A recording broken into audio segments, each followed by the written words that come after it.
Hello and welcome back to the Awakening Philosophy Podcast. My name is Jed. How are you doing today? We have been exploring the ox-herding pictures with our understanding of the hypotheses of Parmenides. That sounds like gobbledygook. What does that mean? Well, by reading this book, that some are saying maybe the greatest book ever written, we have come to understand the stages of cognitive development that we go through, or the stages of evolution that we go through, learning to think and make use of different higher thinking capacities in order to understand and remove the cause of human problems, happens to be belief and image thinking, and develop our excellence. What makes us different than cabbages and caterpillars and cows? We have the capacity for self-reflection and language, which is of course a skill that you have to develop, and that development is opposed by root fundamental beliefs that we develop and we don't even know that we're carrying from childhood, that is tied to a false, unsuspected image of ourselves. So beliefs have their source and image of the self. So that's the cause of all human problems, because, it's from those beliefs that that people derive their ideas of beauty and justice and what it means to be good and how to live their life. And so long as we do not demand understanding for positions, then these false, ignorant, harmful beliefs will play out tragically within our whole species. Specifically, do you have to have any understanding to be a conservative? Nope. In fact, they violently oppose thinking. They ban the books. They blow up the universities in other countries. They defund the universities in their own countries. They create concentration camps for people who question and want to understand themselves. So, same thing for religion, of course. You can't understand, you'll be cast out or murdered to death. And capitalism, the same thing. No requirement to demonstrate an understanding of what benefits. You can just say, well, all my racist beliefs are right because I have the money to play that out on other people. So, we've come to understand that and be able to explain and define that ourselves. So that's the understanding process that we've been going through. It's not a matter of belief. In fact, don't believe it. That's the point. Can you develop an understanding of why necessarily belief is the cause of all human problems, collectively and more specifically, individually for you? Can you, and then the next stage would be, how do we go through the process of uncovering those false beliefs that we have been living out and identifying with our whole lives? Can we surface them and remove them or purify them and use that freedom from our own false beliefs to develop understanding? And the next question is, where does that lead? What does understanding allow us to have access to that we were formerly blocked from through beliefs?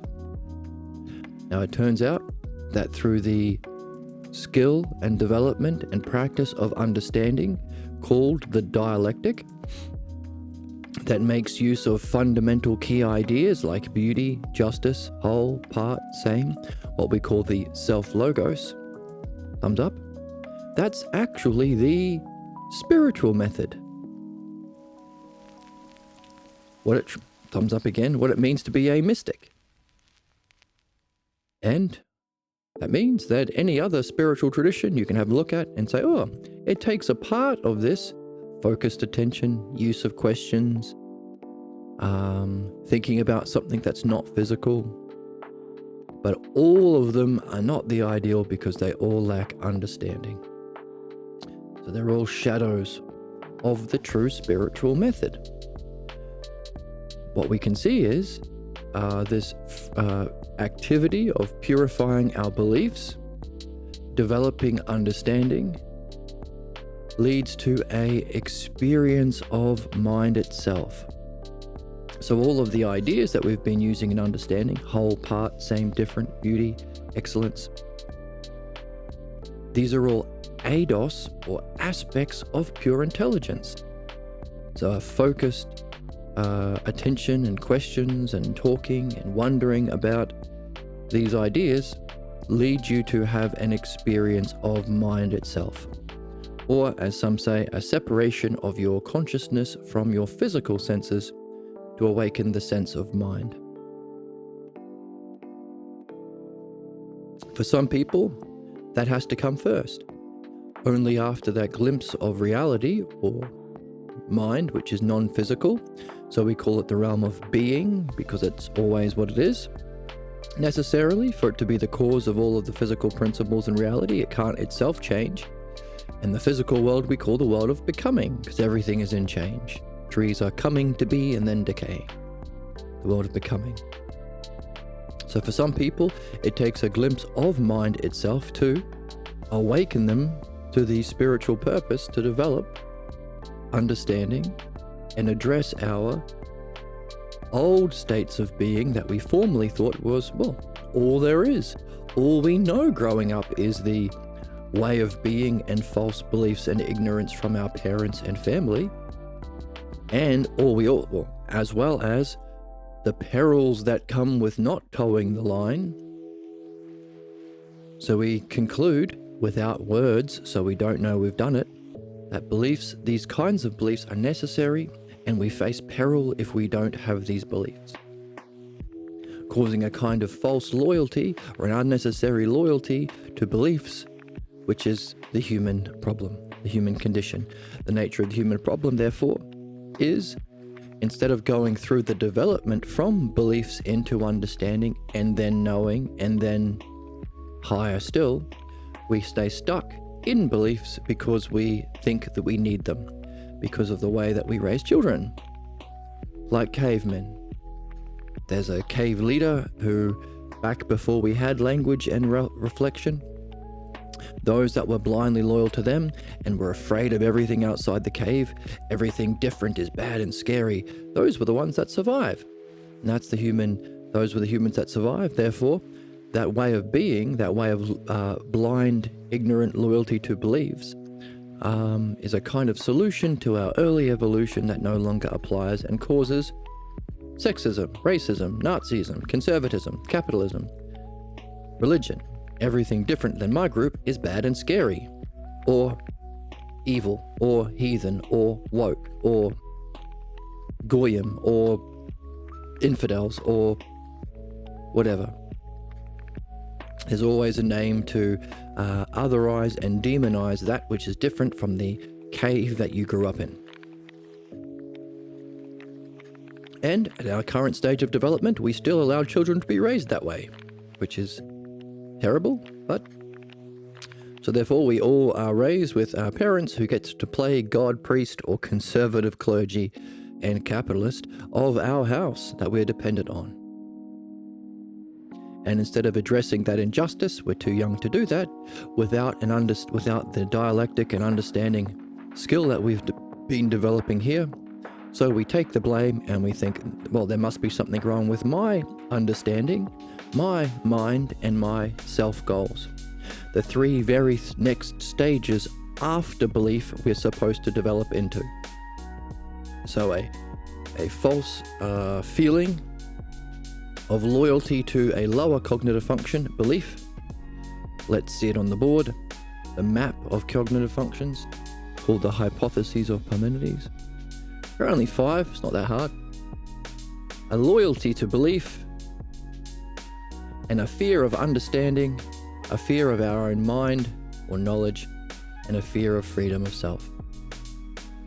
That's the human condition, which seems to be a catch-22, because you can't believe your way out of belief, because belief opposes truth, understanding, and benefit. You need to use understanding to understand your beliefs and address them fairly, rationally, using evidence and reason and experience. So we're stuck. However, despite that, some people still have a glimpse into the true nature of mind or being, and then awaken to their purpose to address their false images, discover that they have a source, their beliefs, purify them, and perfect that understanding for yourself with an idea of an ideal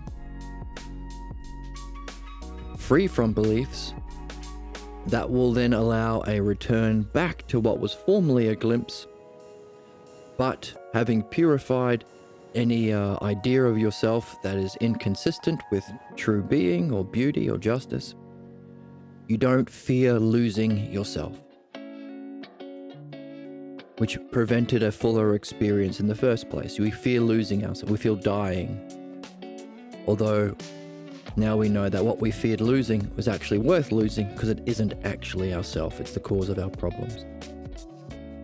Allowing a more full participation in mind, and because we developed understanding along the way, we can recognize the understandability or the logos inherent in that experience that we wouldn't have recognized. It's like if you see an American football game, you don't automatically know what's going on. If you have a glimpse of it, you have to do some understanding about a quarterback and what a down is and what a first down and 10 yards means. You need to develop a language that's understanding. Otherwise, it will seem like a boring or scary, even violent and scary experience, when actually people pay millions of dollars to see the Super Bowl. So, a more full participation with that understanding or seeing the logos. Now, what we're also seeing is, hey, that allows you to join experience and understanding together what was formerly separate, a glimpse and then understanding, which allows for what we call that for the sake of which, giving rise to what makes all that activity worth it, a higher kind of functioning. So those we recognize are the stages of enlightenment in the oxiding pictures. The first stage is the third oxiding picture, where you have a glimpse of mind. The second stage is when you realize that you have all these problems and old habits and ways of being that you thought were real and needed, but they're actually causing all your problems. So you start to notice your image thinking. But you want to do something about it. That's the difference. Many people just have that first stage, that glimpse, and they think that's it. They don't do any work in the removal of false beliefs and the development of understanding. They think it must be Mother Mary, it must be Jesus said I must have experienced Elijah, or I must be the next Elijah, to do with his Jewish religious beliefs. Many people write books about how to get there and all that sort of thing, not recognizing it's just the first stage. When we start to have success in removing our false beliefs and our problems, and recognize that there's an intelligibility, each of the thoughts are not delusion or a sickness, you're not mentally ill. There is a causal chain of your thoughts that has a source. Therefore, even your problems are helpful, providential messages to be addressed. That's a recognition of your beliefs. That's the third stage. The fourth stage is understanding. Being able to guide others through that self-reflection to be able to remove their problems in a way we all really want. No one wants problems. No one wants to be blocked or sad, and we do want our happiness. So it's for everyone. The dialectic or midwifing, helping people give birth to their false beliefs, that's understanding. Having been purified and finished your job is the seventh oxiding picture or fifth stage of enlightenment, leading to a return or the sixth stage of enlightenment.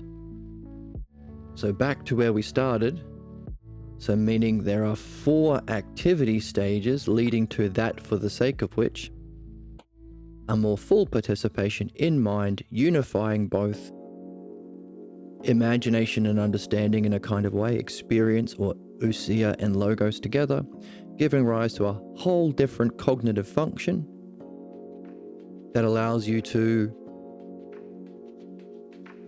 well, ask questions about that very experience and recognize that if there is intelligibility and experience, there must be a cause, allowing you to function in that higher cognitive function to wonder about its cause, beginning the next stages. Now, what we discovered is, well, if this is the penultimate, it's not ultimate enlightenment, what the hell is all that for? All of that is for, like everything, any one of these stages, we don't take it literally, we have an open, curious mind and take it analogically. So the nature of that, the human ignorance we mentioned, the fear of our development, and a loyalty because we are afraid and we think we need beliefs. So instead of just moving through this, the human problem is we have a loyalty to our current stage. Unnecessary. It's a solution to a problem in your childhood surviving your upbringing that no longer applies.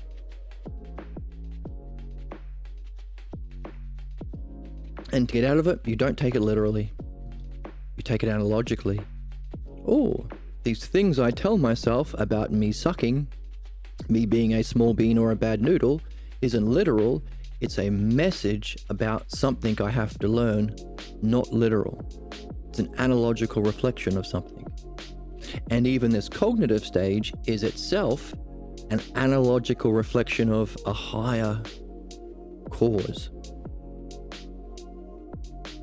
There's a reason we go through these stages of ignorance. Equally so, even those first six stages of enlightenment, we could take analogically to understand what must be the next 6 stages of enlightenment to reach ultimate enlightenment. So we can say those 6 represent a passing of this line from beliefs and images or ignorance of the physical world into or becoming. Write the word becoming on the board. Seeing as we have being for mind, we should write becoming under here. Where's my pen? Let's move physical world or the realm of becoming.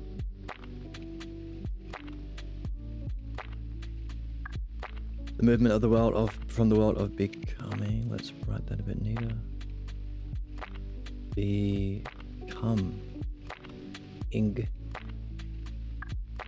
So while we are saying this is a crossing of this line from the world of becoming and human problems and ignorance, that according to Socrates in the book we've been reading is why we've reincarnated in the first place, to purify or address these problems. That gives us an analogical or the stages that we would have to go through to move from mind to self, to know the self. This movement. So there's 2 lines that we have to cross. And that would be having reached this highest experience and unified both the ousia and logos, or the knowing or imagination and understanding together, what we call the 4th dimensional intelligence, intuitive intelligence, greater than just concepts. We can utilize that to, again, using understanding or the dialectic, pass from the experience or eidos, beholding of the good, to the good itself. Which would be putting this 3rd cognitive function, understanding, even, here, below the experience of knowing and above. That's why we need the oxiding pictures. or we can understand in principle the truth of the cognitive functions, as in order to progress, we need a different map. It's not just truth, it's truth and humanness. We have to deal with the human condition to oppose the development of truth. And also, understanding plays a role crossing this line and crossing that line. So giving rise to the second kind of dialectic. To use all of what we've been learning in our reading and hopefully experience about beauty and justice and the self-logos, whole, part, same, different, and ask questions about A, its cause, and how, and in order to wonder about the cause in your imagination, can you take what you do have access to and think about it analogically? If this is the experience of beauty, what might be a beauty beyond experience? If beauty and justice and wholeness exist as a oneness, what might be a one? Just like when you look at yourself in the mirror, you don't think, oh, that's me. You think, what can I learn about by looking at this as a reflection? While acknowledging that the true me is different from my two-dimensional reflection. I have mind, I have will, I have dreams and goals, and my mirror reflection doesn't. So, giving rise to a new set of problems that we would have to address. Just as in order to move from the cognitive function of beliefs, ignorance, harm, and if you take belief as what it means to be knowing, sadism. Why sadism?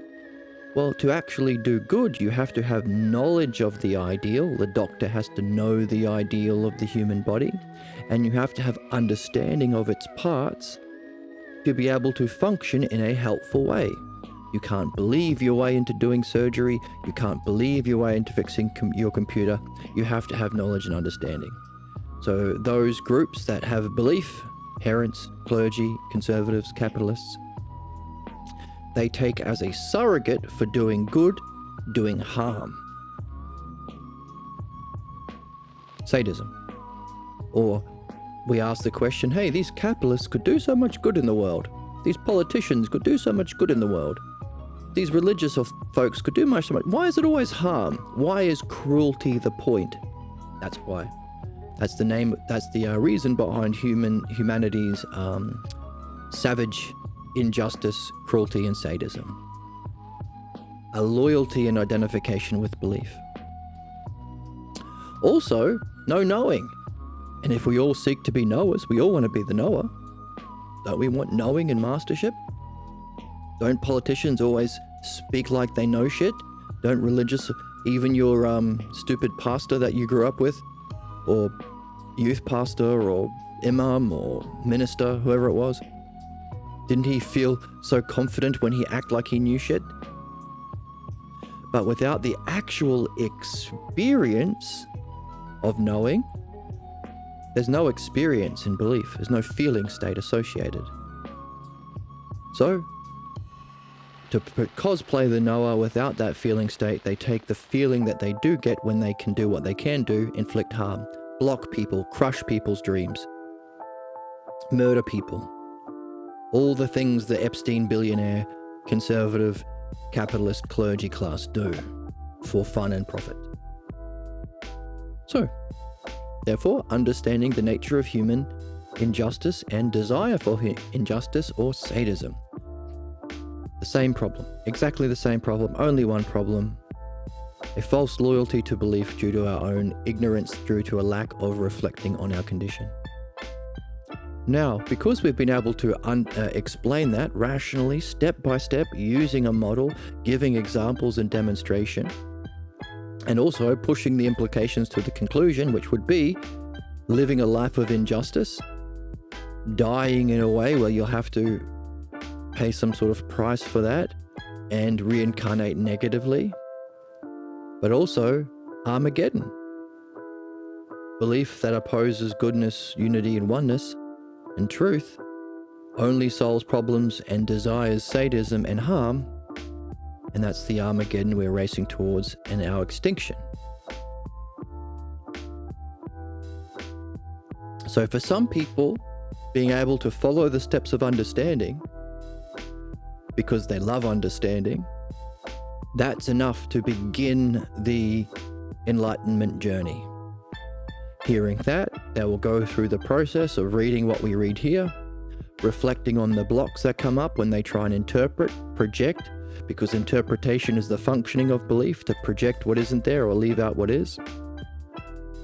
And find people in the game, good people with good heart and good head, to reflect on their problems with, to purify that injustice and develop their understanding, leading to that same glimpse later on. For some people, it's a love of understanding. Like Socrates, music led him into this. There is a harmony and rationality and beauty behind music that seems to predict or foreshadow an even higher harmony and beauty of reality. For some people, it's the glimpse. In the Buddhist stages of enlightenment, we have, well, as we've said already today, theirs is not an understanding-based tradition. Theirs is an experience stage tradition, which means two things. First of all, always a glimpse. Always a glimpse. Always that third ox-herding picture or first stage of enlightenment, a glimpse. After having that glimpse, they can realize, oh my goodness, this physical world isn't everything.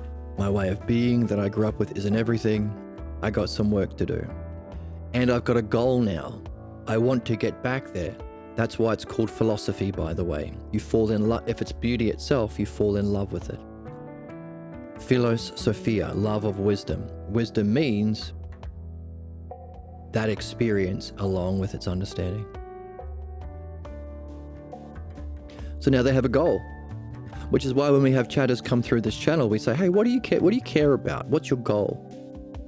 Unless you have a goal, you'll have no reason to address your ignorance and injustice and false beliefs. No reason.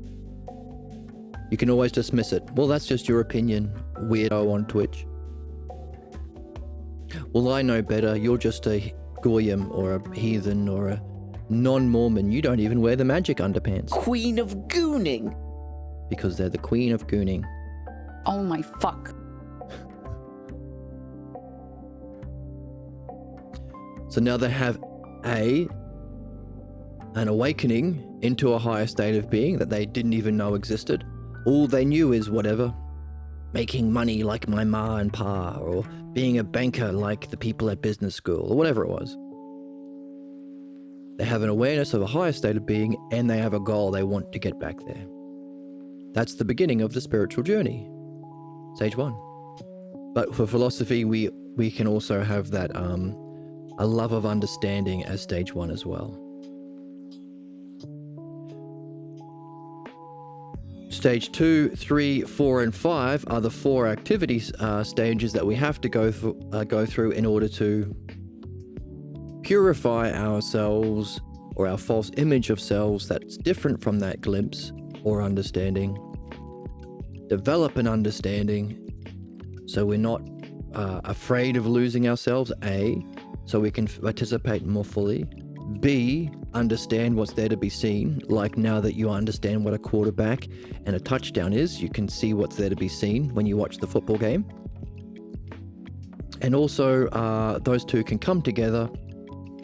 The ousia and logos, the experience and the understanding, awakening a deeper cognitive function. So one way of understanding it is, hey, there's a different cognitive function that relates to the physical world. It's also the cause of our problems and ignorance. Your job is to let go of this, and for humans it means no longer identifying yourself with this, letting go of that to be open to and gain a skill and mastery of a different cognitive function which has a different object. While beliefs apprehend what's false, or the shadow, or pseudo-truth, pseudo-logos, pseudo-ousia, the intuitive intelligence of mind turning around and knowing itself, mind minding mind, apprehends truth. And we can take all of that to recognize why, therefore, those next 6 stages of Buddhism are lacking. As Socrates says in the book, you need the dialectic to make that transition.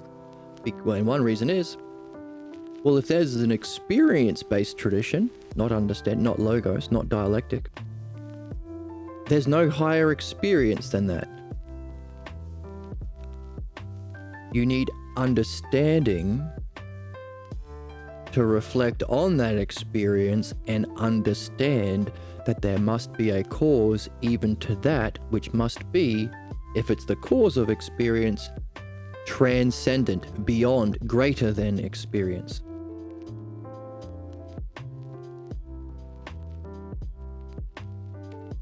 So, just as we have been adding the logos and understanding and dialectic structure to the ox-herding pictures to gain a deeper understanding of them, of the spiritual stages of enlightenment, so too can we do the same thing, add the logos, add the dialectic to recognize where they're lacking and what the next stages might be. And that's what we've been doing. Now, the legend is there were only those 8 ox-herding pictures, giving those 2 stages of ignorance. People who don't think there's anything worth doing. Maybe they're starting to learn about these books or this channel. And then the next, the glimpse, followed by the 4 activity stages. And then that for the sake of which, or the return. That was it. And by the way, this structure applies to everything. So, the causes. The causes. The first cause, beginning the journey, like Billy needing a house to live in. The paradigm cause, the model, the blueprints. The doer or instrumental, the builder building Billy's house. The activity or mean cause, there has to be an activity or skill that the builder can use to relate to the material cause, the bricks. Everything you can apply this to. And once you go through from that first cause, through these 4 activities, once they're completed, you have that for the sake of which. Now, sometimes called the first and final cause because Billy is living in the house. The very thing as an idea Billy had, or a glimpse Billy had. But now he can fully participate in that idea and function in a higher way. He can have a family, get a couple of cats, whatever he wants to do in the house. So those are called the 4 materialist cause or Aristotelian causes, because they apply to everything in the physical world. All we've done to raise ourselves from Aristotle, physical world, to Plato is add the idea of ousia and logos. To be not bricks open and receptive to be building to be built with, but a soul open and receptive to ousia and logos, the dialectic. There has to be an activity that makes use of ousia and logos. That's the dialectic. Either the dialectic applied to learning, which is why we read, to your understanding and mastery of these texts, or applied to your problems that surface to block you from your meaningful goal. That's philosophical midwifery. There has to be an instrumental cause. What's the skill like a builder, but his trade is ousia and logos? That's the dialectician or midwife. What's the paradigm or model? Well, either being that glimpse we are seeking to return to, but what we've seen in the ox-herding pictures also, someone free of any problem, such they're able to return to that participation in being. That's the 7th ox-herding picture. And now with the ox-herding pictures, we can see what's that for the sake of which? A higher activity beyond the dialectic. Dialectic version 2. Or awakening our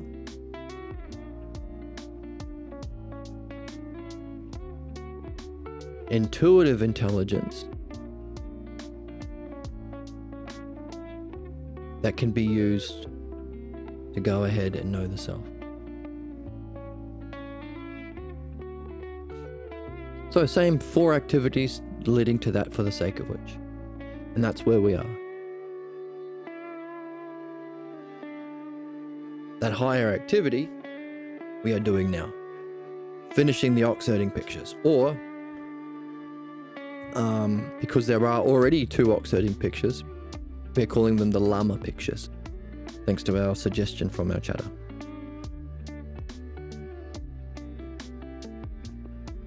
So the law is, because theirs is an experience-based tradition, they have all of those steps that pan out with the structure of reality and the dialectic.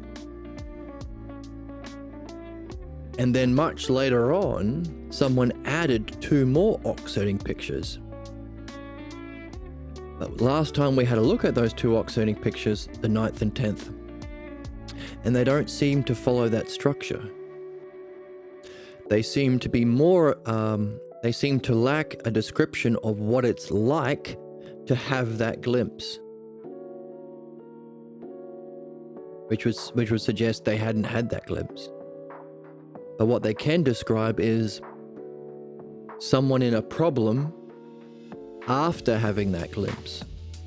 Someone who's like, what was the point of all that if it's just the self and there's no qualities there? So what? There are qualities. You just have to learn to use language and understanding in that higher way, my friend.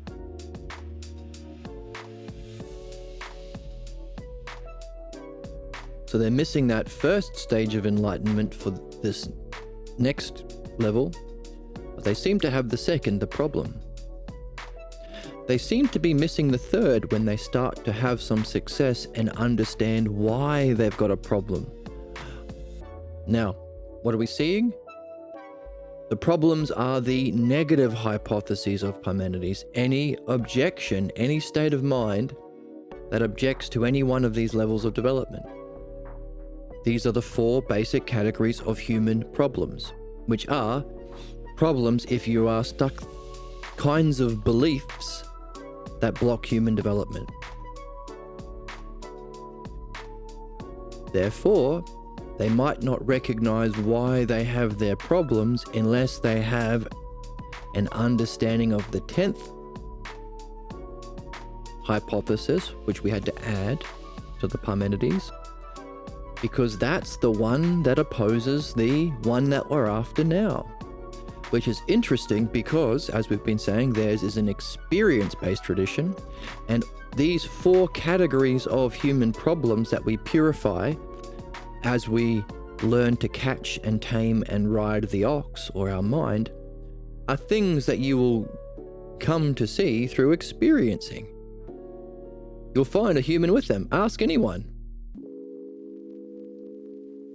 Any human being. Find what level of development of insight into mind and development of understanding they're at currently, and just share an idea a step above where they are.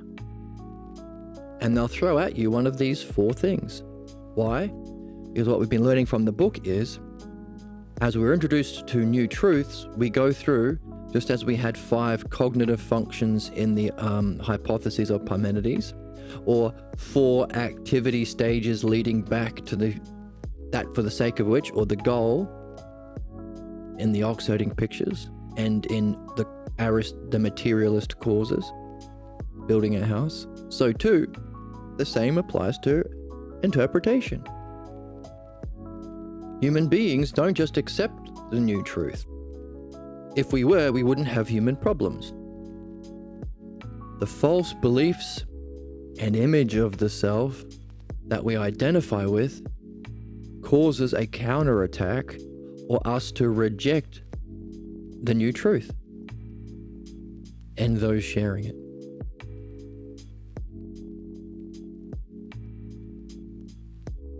Offer your own alternative to so that's just outright rejection. Offering your own alternative to beliefs is number 2. taking a piece of the new understanding as a patch on your old beliefs. It turns out women are not cattle and are equal to men. Oh, okay, I'll take that, but I'll keep my old religious beliefs that for 1,000 years, the Abrahamic religions have been saying women are less than men and don't deserve any rights and are more like cattle. Okay, women have rights, but I'll still keep those beliefs. I'll take that new understanding as a piece on the old coat. Sounds stupid, right? But we're seeing it everywhere. That's what we see everywhere. That's the nature of human stupidity, loyalty to the belief. That's it. That's it. Fit on a bumper sticker. Human problems are a loyalty to beliefs that we shouldn't have. That's it. Now, trying to unify both, can't we keep some beliefs? And then accepting the new. Okay, I see how it works. So when you want to for example, you want to become a vet, you go to school, you pay some money because it's not a matter of belief, of course. You have to go to someone who understands veterinary medicine. And you want to know where puppies and kittens come from. And the teacher says, well, a man dog makes love to a female dog. Gun. Calm down. It's great because it's stupid, but it gets a lot of attention, mate. But if your parents told you growing up that cats are girls and boys are dogs, and they get married, you might reject this idea that dogs marry dogs. Harry.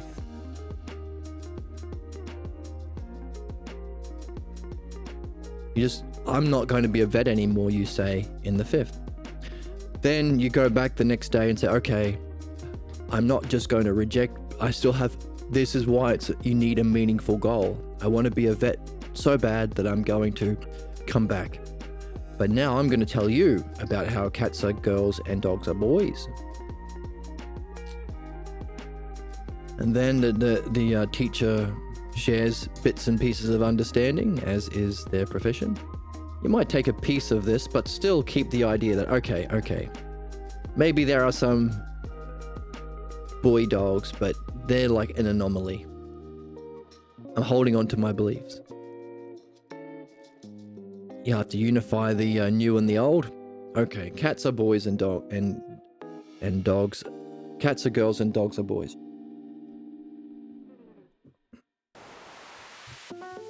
But also, whatever you're learning, but ultimately you can't carry both. You have to accept the new, and you can only fully accept the new when you let go of the old. That's called growing up. And you might know there are some people who don't do that. Like the people from families who are most identified with beliefs. We're Christians. We don't believe in modern medicine, says some Christians. We're Mormons. We only let dogs and have sex when they're soaking because the Lord doesn't like it unless they're married. Oh, well, you know the idea. So you can be blocked at any level. That's the human problem. A loyalty to beliefs, which is, again, a solution to an old problem evolutionarily and within your own life development that no longer applies. That's why you need a meaningful goal. Otherwise, you'll just stay loyal. You'll be a Nazi your whole life. Or your version of. So, in experience, there are many ways you can reject. Let's take something that we've seen in the text. We've seen that dreams are necessary for that development of understanding and the removal of your false beliefs because dreams are our guide. It will tell you what we need to know. But you can reject that by any one of these things that you will encounter in human experience. So if you share any of these things that we've been learning, the person will reject it or offer their own beliefs or any of those interpretations, and the reason given will be one of these 4 categories.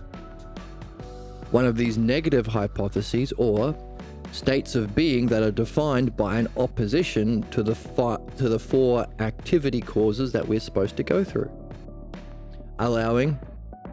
leading to a full participation in nous, or the 8th oxherding picture, or the 6th stage of enlightenment. They might say, okay, dreams are not meaningful because nothing is meaningful. There is no meaningful activity of the physical world. So we're in the realm of the physical world. There's no meaningful activity worth doing, like dream work. Or no parts. Hey, there's nothing that's real, not even physical parts. That's nihilism. And the image, no rock. There's not even a rock. Someone might dismiss the central importance and the greatest human activity of dream analysis by saying, I'm okay with there being physical things, but there's no meaningful whole. There's no meaningful whole of problems that can be solved, or excellence, or higher excellence or beauty that we can wonder about, or whole of an activity of dream analysis we can participate in, where we come together whole, dialectician and open and dreamer. It's all just rocks. Or our dreams are just chemicals, neurons firing. They might say, well, actually that's stupid because there is no connection with a higher providence. The dreams we have just tell us about devil in our heart, or our sinful nature, or why we're a problem. We have original sin, or we deserve punishment, or we're bad in some kind. But also we have some good in us, maybe. And our life is a conflict between the good in our hearts and the bad in our hearts, from when Adam ate an apple or whatever bullshit. So there's no providential connection between you and a higher source that we get through our dreams. That's the most common in our current age, and it's the one behind the Abrahamic religions. So we could call this Abrahamic, or even prior, Zoroastrian, because there's a dude named Zoroaster, and this was the worldview he espoused. Good versus bad. And this leads to Armageddon. Because whatever you want is good. Anything Trump does is good, says the American conservatives. Because that's my team. And anyone he wants to murder, or steal from, or rape, is bad. And so all we can do is drop bombs on the bad brown people, and then hopefully we'll blow up the world and Jesus will come back and sort everything out with magic. That's the Armageddon our species is facing, because we have yet to address and understand this problem, this class of problem. And finally, of all the problems people can have, the best is the 6th. It's the most developed because you're okay with there being physical parts, you're okay with there being wholes, you're okay with there being reason and providence and care. You're okay with understanding. You want to help people. You want to make the world a better place. These are the rare birds of the world. There are much fewer people up here. Hopefully the numbers are rising. Maybe. But their problem is an opposition to that full experience and identification, seeing yourself in, identification in one way, recognizing it as mind, a non-physical principle. They're okay with understanding, but they don't think that there is a cause to understanding. There's no pure consciousness itself. One reason is in our age especially, there's a lot of these religious people in the 7th that claim to use belief to make sense of the divine, and that's all lies and garbage and ignorance and harm. So if these are the ones speaking for the divine, and they're all terrible, there mustn't be a divine.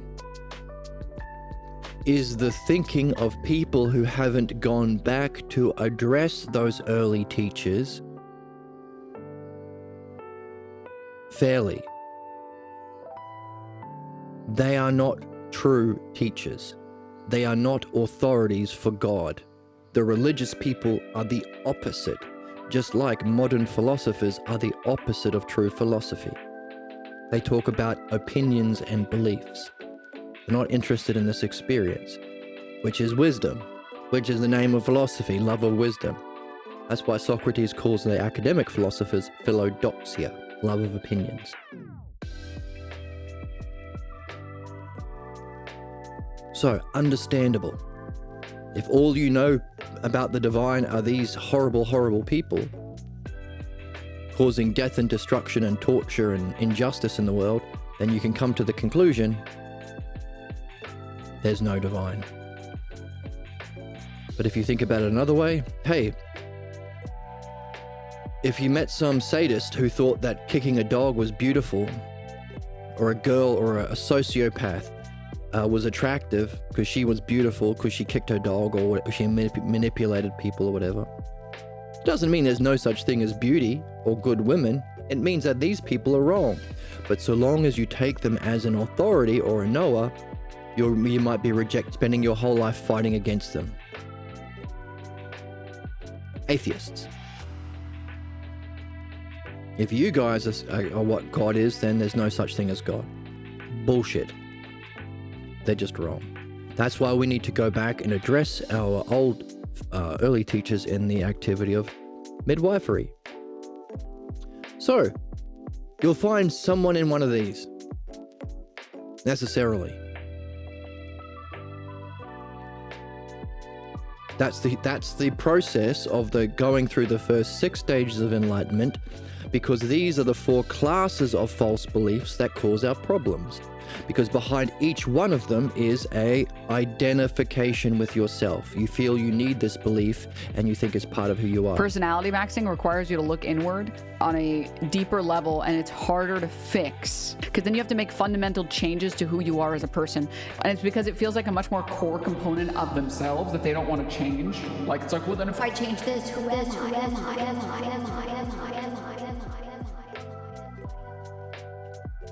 As the Oracle says,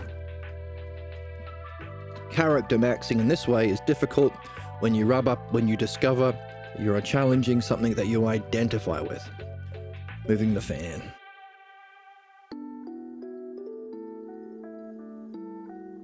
There we go. The fan is on me. But who am I? Who am I? Who am I? Who am I? So, you'll experience them. And as they are states of mind, you might experience them all yourself. You might have even darker states of mind where you feel like nothing is important, there's no point, nothing is real. You might run with some businessmen who think, yes, just collecting physical stuff. In the 8th hypothesis, that's the point. Collect the most rocks, gold or Bugattis. Sometimes you might be really despondent at how such injustice exists in a world where we have not yet recognized the cause of human problems is belief and a loyalty to belief. You might say these people are just flat out evil, and all we can do is bomb them or put them in prison forever. Or you might be like, you know what? We can come together collectively. We can come to decide what is most rational. Mickey Mouse. We can invent a fiction like Mickey Mouse that we should rule ourselves or our world behind. We should all become socialists. Collectively, because we should share society's resources. But there's no true objective principle of how we should harmonize ourselves and our society. But it's something we can come to as a collective agreement if we be rational. So, we can see that these are things you would encounter with experience, which would be why they would exist within Buddhism, an experience-based tradition. Leading to the peak experience and going through the stages of enlightenment, because you're a student now, you have your own meaningful goal, you want to be there. So you're going to have to address these 4 states of mind that come up for you or others. And in doing so, you might learn how to guide that reflection yourself, which is the development of understanding. Free yourself from these problems and take your understanding plus your freedom to return back to that glimpse in a more full participation with understanding, awakening a higher cognitive function that can function in a higher way. That for the sake of which. So why don't they have the next 6? Well, using this principle, if we're crossing this line, what's the way of being that opposes the self? The pathologos. While these are beliefs that we'll see manifest in experience, we want to understand the pathologos, or the false image of the self that we don't even know we carry. That's the thing. We might recognize our beliefs or state of mind, which is how it functions, or demonstration. We need to infer the definition. Just as in our development of understanding, we have to infer something beyond experience. That's why understanding is necessary. Your pathologos you don't know you have. You infer it by addressing the origin scene. What conclusion must you have come to about yourself that then generates your mask and your idea of yourself and your persona and your states of mind that cause the way of living and your failures or successes that you're able to reach.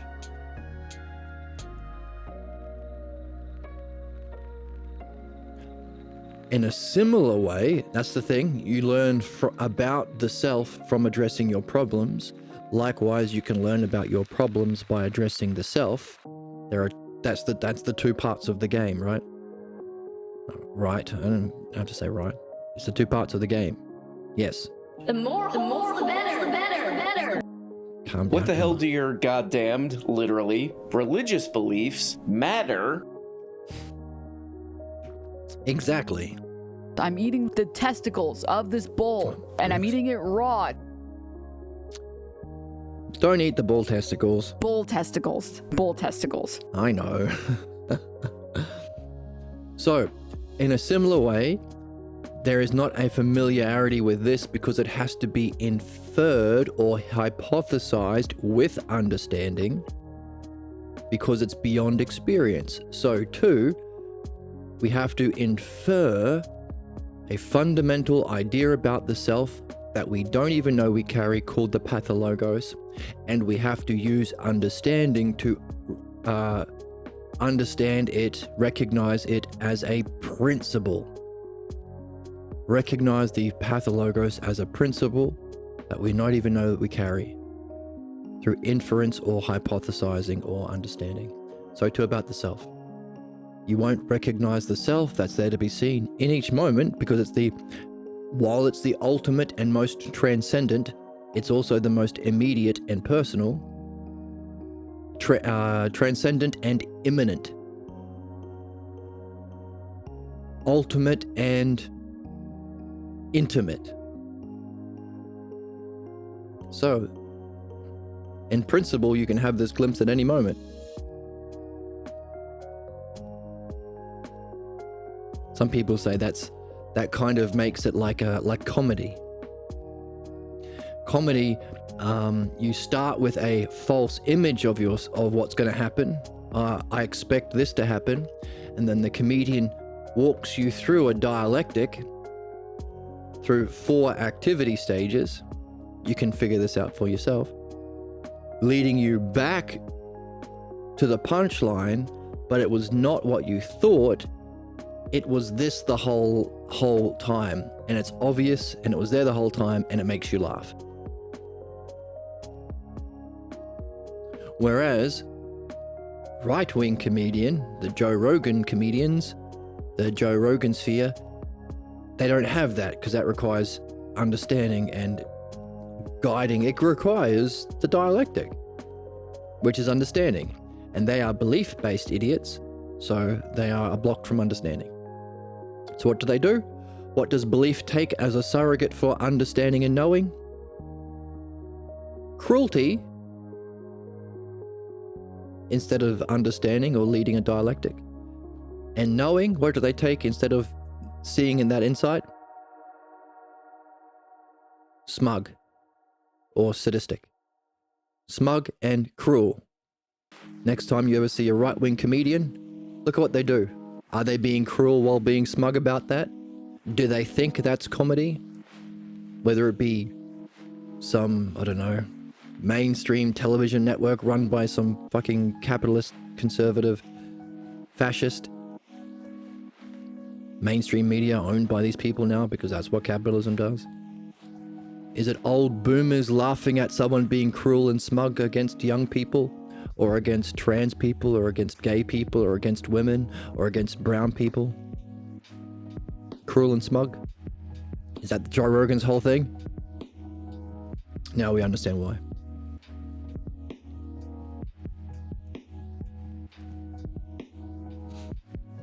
So that's why they say this enlightenment is kind of like a joke or a punchline.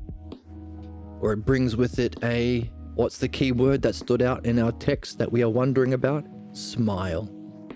Brings a smile. It was the self all along. And it's obvious. Once you see it, it's obvious. Has to be. That's the mark of intelligence or understanding. So, if it's something we infer with this higher use of understanding, both the self we are seeking and the underlying cause of all human problems, the cause of those, or going through those four are the activity that for the sake of which to gain a mastery or gain insight into the inferred principle, the pathologos itself, we can see why experience-based traditions like Zen Buddhism lacks it. So what is it we're supposed to perfect? Understanding. What kind of understanding?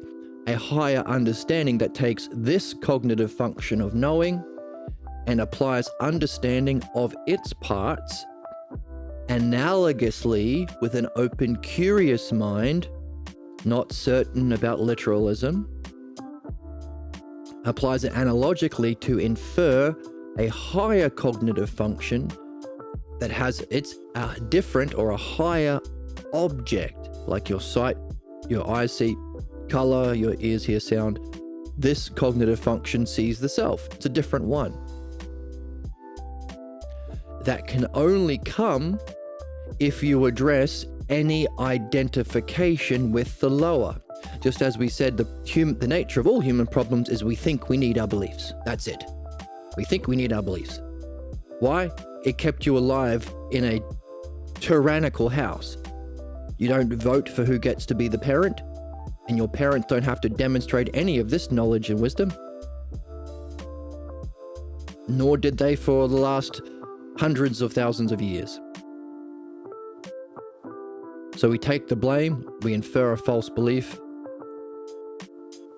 What we have to see is we don't need it. You're good enough without it. You have everything you need without it. You have the capacity for understanding. Should you be free of your own blocking beliefs, tripping up over your own shoelaces, as Alan Watts would sometimes say. Although we shouldn't invoke him because he's not a philosopher in this sense. He's more of an orator.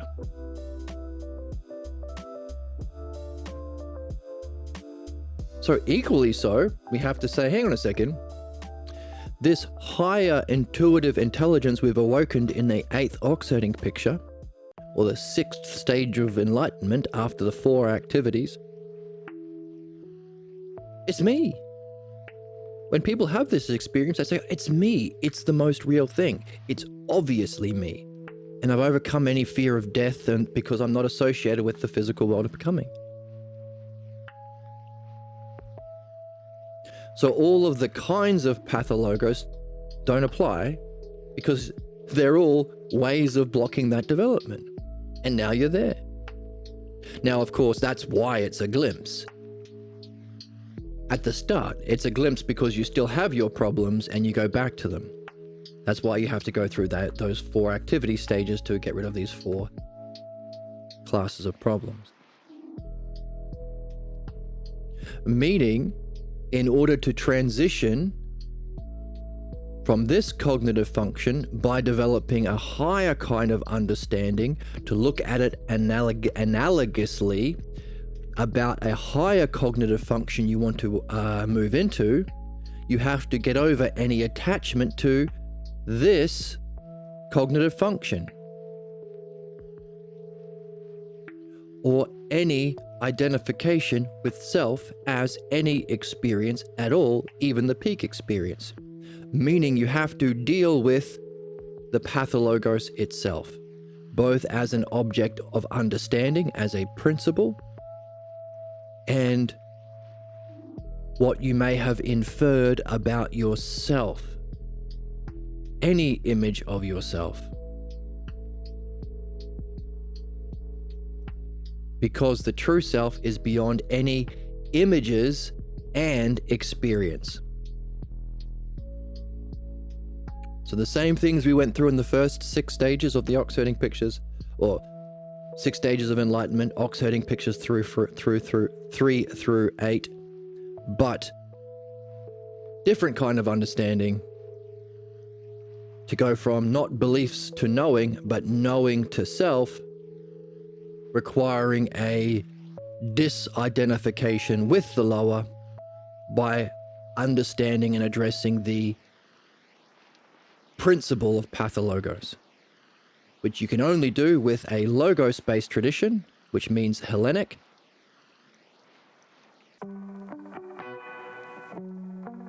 or logos-based tradition, we could say Socratic,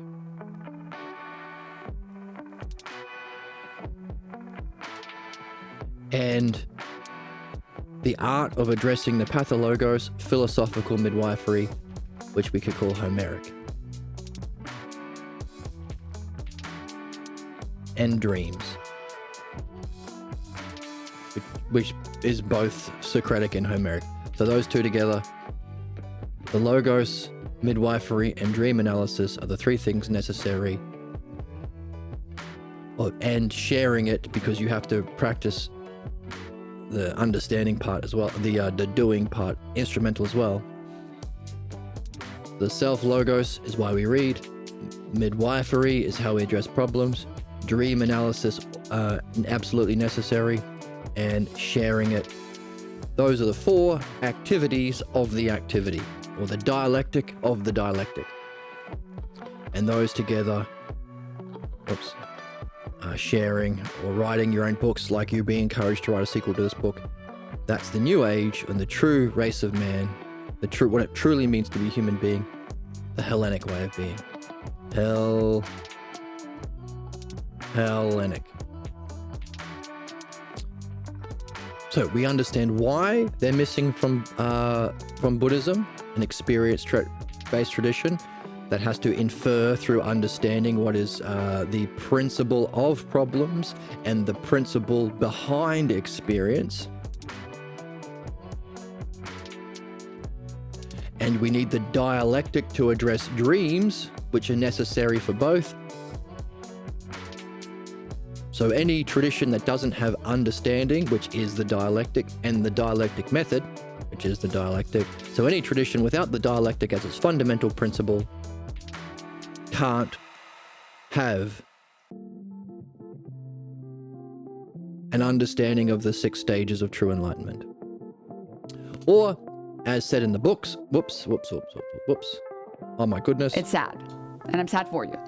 Hey, come Drop the attitude, man. Well, it's just a book, and it hasn't been up. You've been a bad little girl and you're getting a vigorous spanking right now? Emma! Hey, you can't say that to her. You show her some respect. Sorry, Emma. Goon. Calm down, Gooners. I'm just asking for some gooner men. No Gooner man. Dude, suck my dick. Oh my goodness. So we understand why it's not there and what's needed. And we have to also see it in the text. Otherwise, we will just be interpreting our own personal opinions. Like a cow that falls over, you will utterly fail to achieve the passage from the brilliant light of being to the good itself. From penultimate to ultimate. From the 8th oxiding picture or 6th stage of enlightenment to the next 6 Lama pictures. So if you don't include the dialectic, which is the power of the logos, you will utterly fail to achieve the passage from the brilliant light of being to the good itself. And we can represent that principle with the idea or personification Hermes. So that's why it would be missing. And the folklore is, hey, those 2 extra ones beyond that 8th oxiding picture, which was added much later, could be descriptions of people from a Hellenic tradition, which might be why they lack some of those stages which require an experience to talk about what's encountered. Oh my goodness. Oh man, that lady's certainly saying bad words. What lady? It's sad. And I'm sad for it. Well, that's not true because I don't think so. Get the fuck out. That lady. Why can't these guys shut up? Whether or not it's about Jesus. Okay, calm down, soundboard. I meant to press this back button. So, that's what we looked at last time. It seemed to be a description of someone after their glimpse of the self in a problem, which is the first of the activity phases, the material cause, or functioning well, talking to people and helping them through their problems, or bringing even withered trees to blossom. Lacking in principle,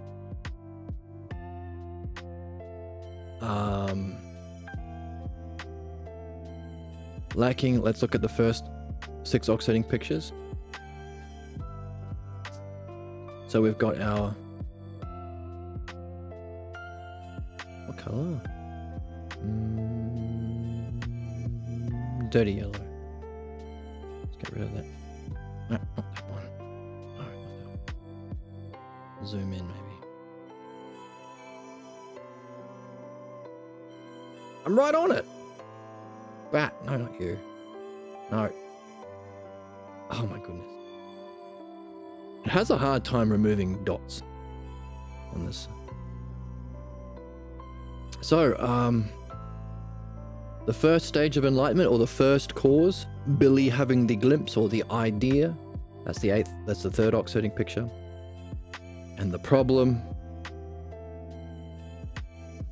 the seeing,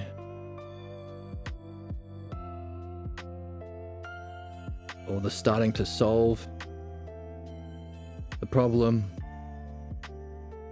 the guiding,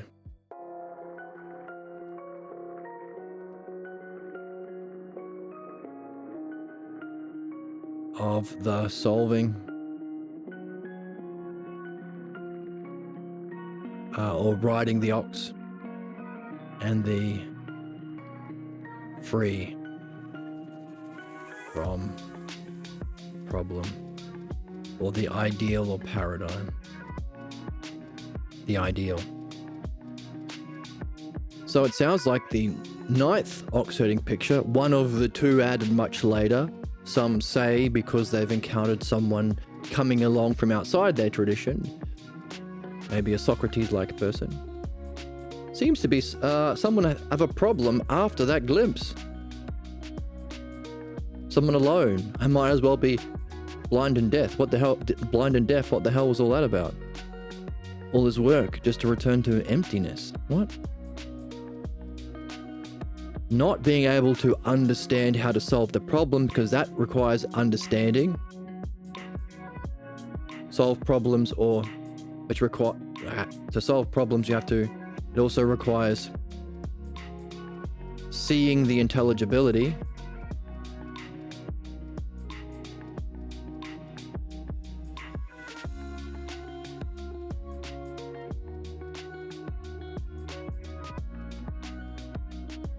Seeing the intelligibility of problems is required to solve problems.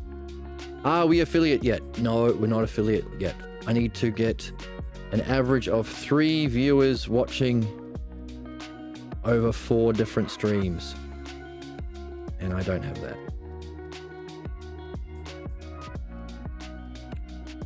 But welcome. The T-virus will transform me into an epic creation. I hope you are being transformed into an epic creation. I love this guy. So in principle, they can observe from a different tradition someone in a problem. Shows off ankles, come hither lurkers.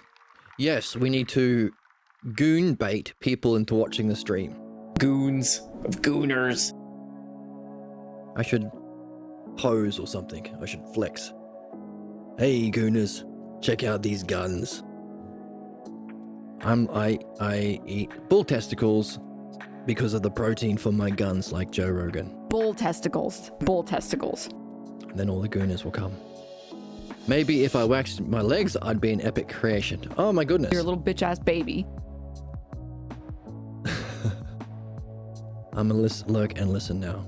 Well, glad to have you here. I'm cute. Like, it's cutie pie. And you're a cutie pie if you are listening. So in principle, you can, without the logos and dialectic to make this, to recognize these extra 2 oxiding pictures could have been added, observing someone in a problem, but without understanding, you can't describe what it's like to have some success in solving that problem because that requires going through the process. So while that can be an observation, the 3rd stage of enlightenment requires you actually going through that process yourself in your tradition, which might be why it's lacking from a experience-based tradition.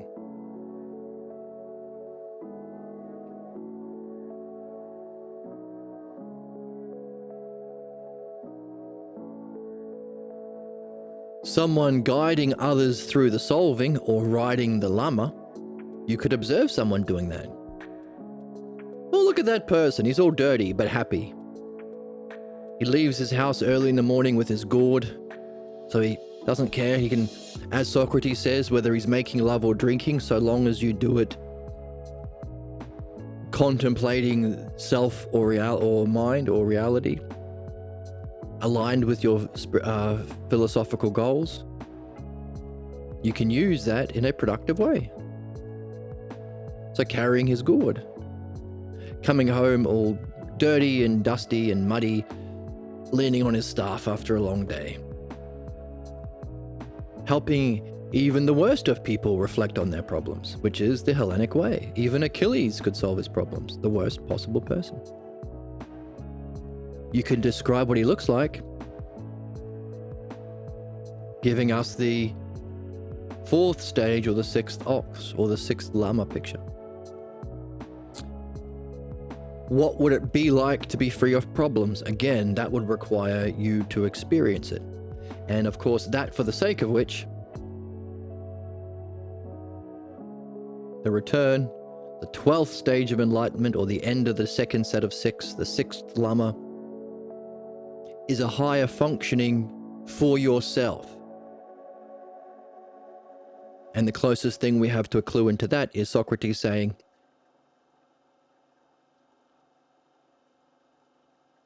that brilliant light of being, the 8th ox-herding picture,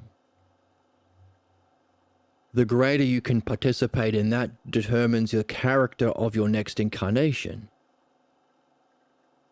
But if you recognize that any incarnation down to the physical human world requires suffering and misery to be part of your lot, you might say no thanks and go through that to the next stage of development.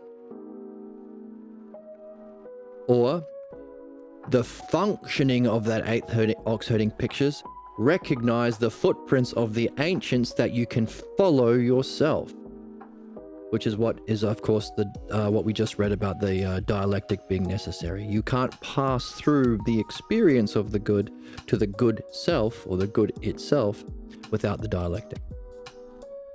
Therefore, the meaning of life for anyone going through physical reincarnation, because that's the only way it concludes.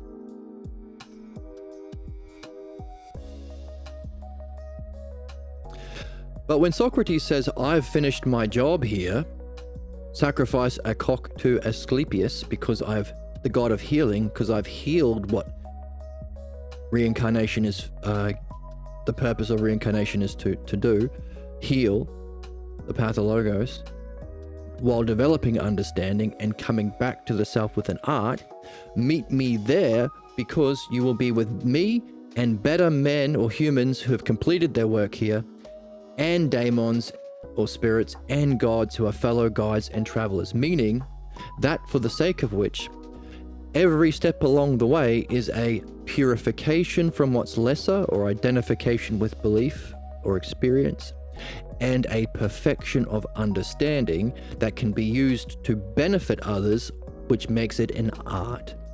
So you come back with understanding in your back pocket, a freedom from an image of self, and an art that you can use, or a higher functioning. You can't observe that because it's whatever Socrates is doing in that higher state of self, having returned to the self more fully, seeing the inherent self-logos of the self. And if it's beyond experience, it might be a shock, so we can understand the ninth oxiding picture, the man in shock. What the hell was, I might as well have been blind and deaf from the beginning. Why go all through the stages of reincarnation and suffering and problems and work and focus and dream analysis? Why go through all that? Going from the highest experience to non-experience, it might feel like a fall, or, as described by those without the logos in their tradition, emptiness or nothingness, or maya. Maya is a word for illusion. Maya.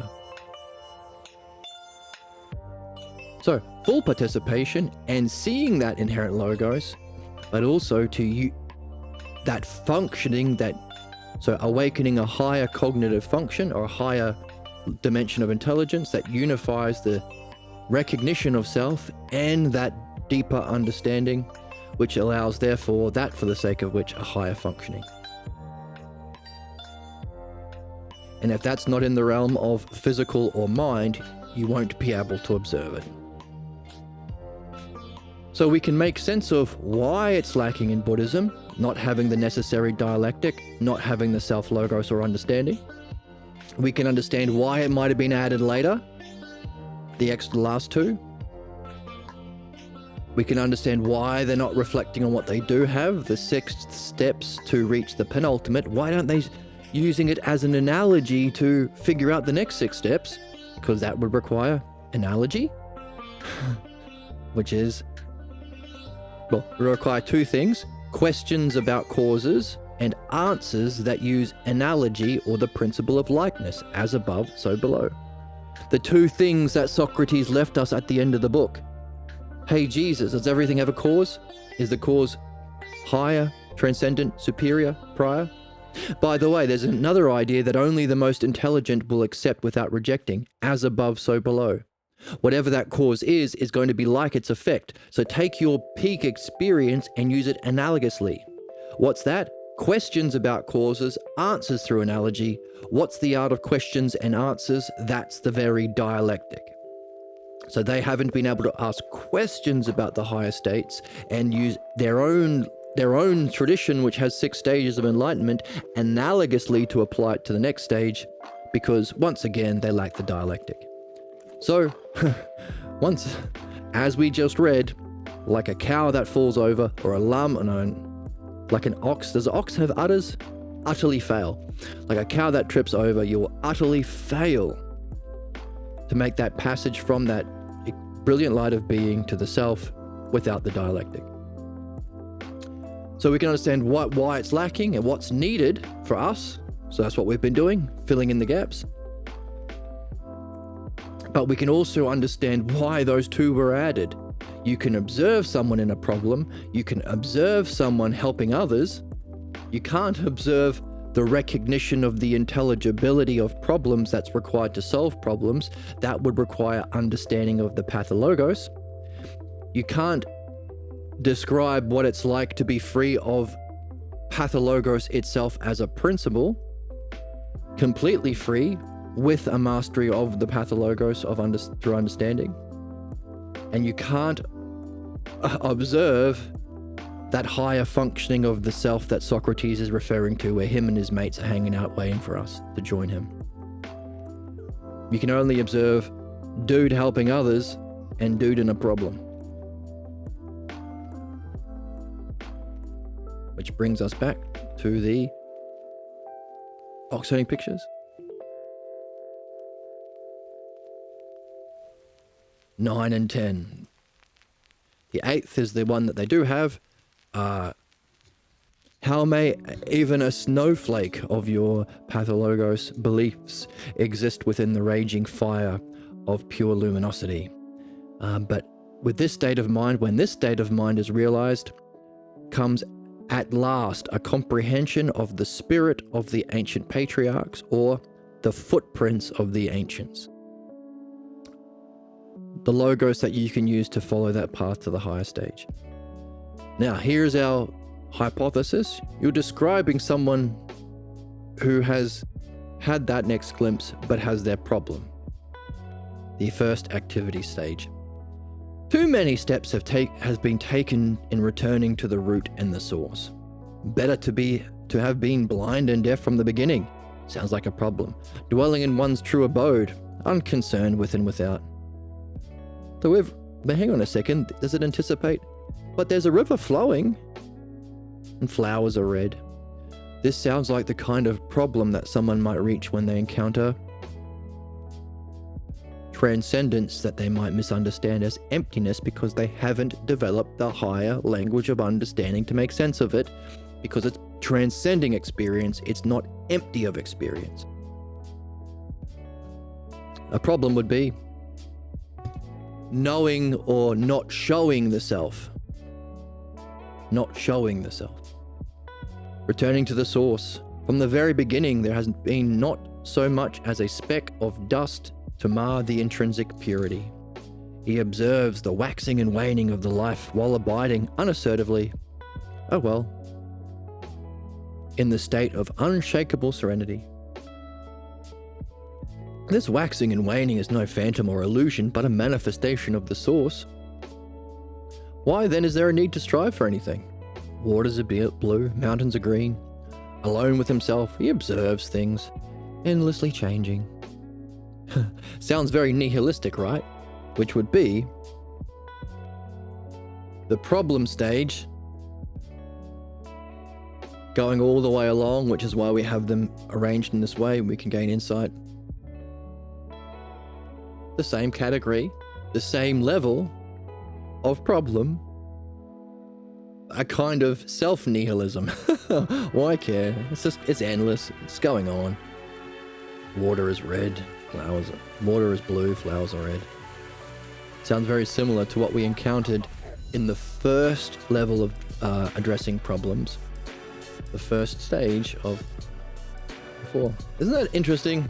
How you can gain insights by moving horizontally along all of the categories of systems that we have seen in our world that we've got on the board here. I think it's fascinating. So, he has returned to the origin, come back to the source, but his steps have been taken in vain. It is as though he were now blind and deaf. Seated in his hut, he hankers not for things outside.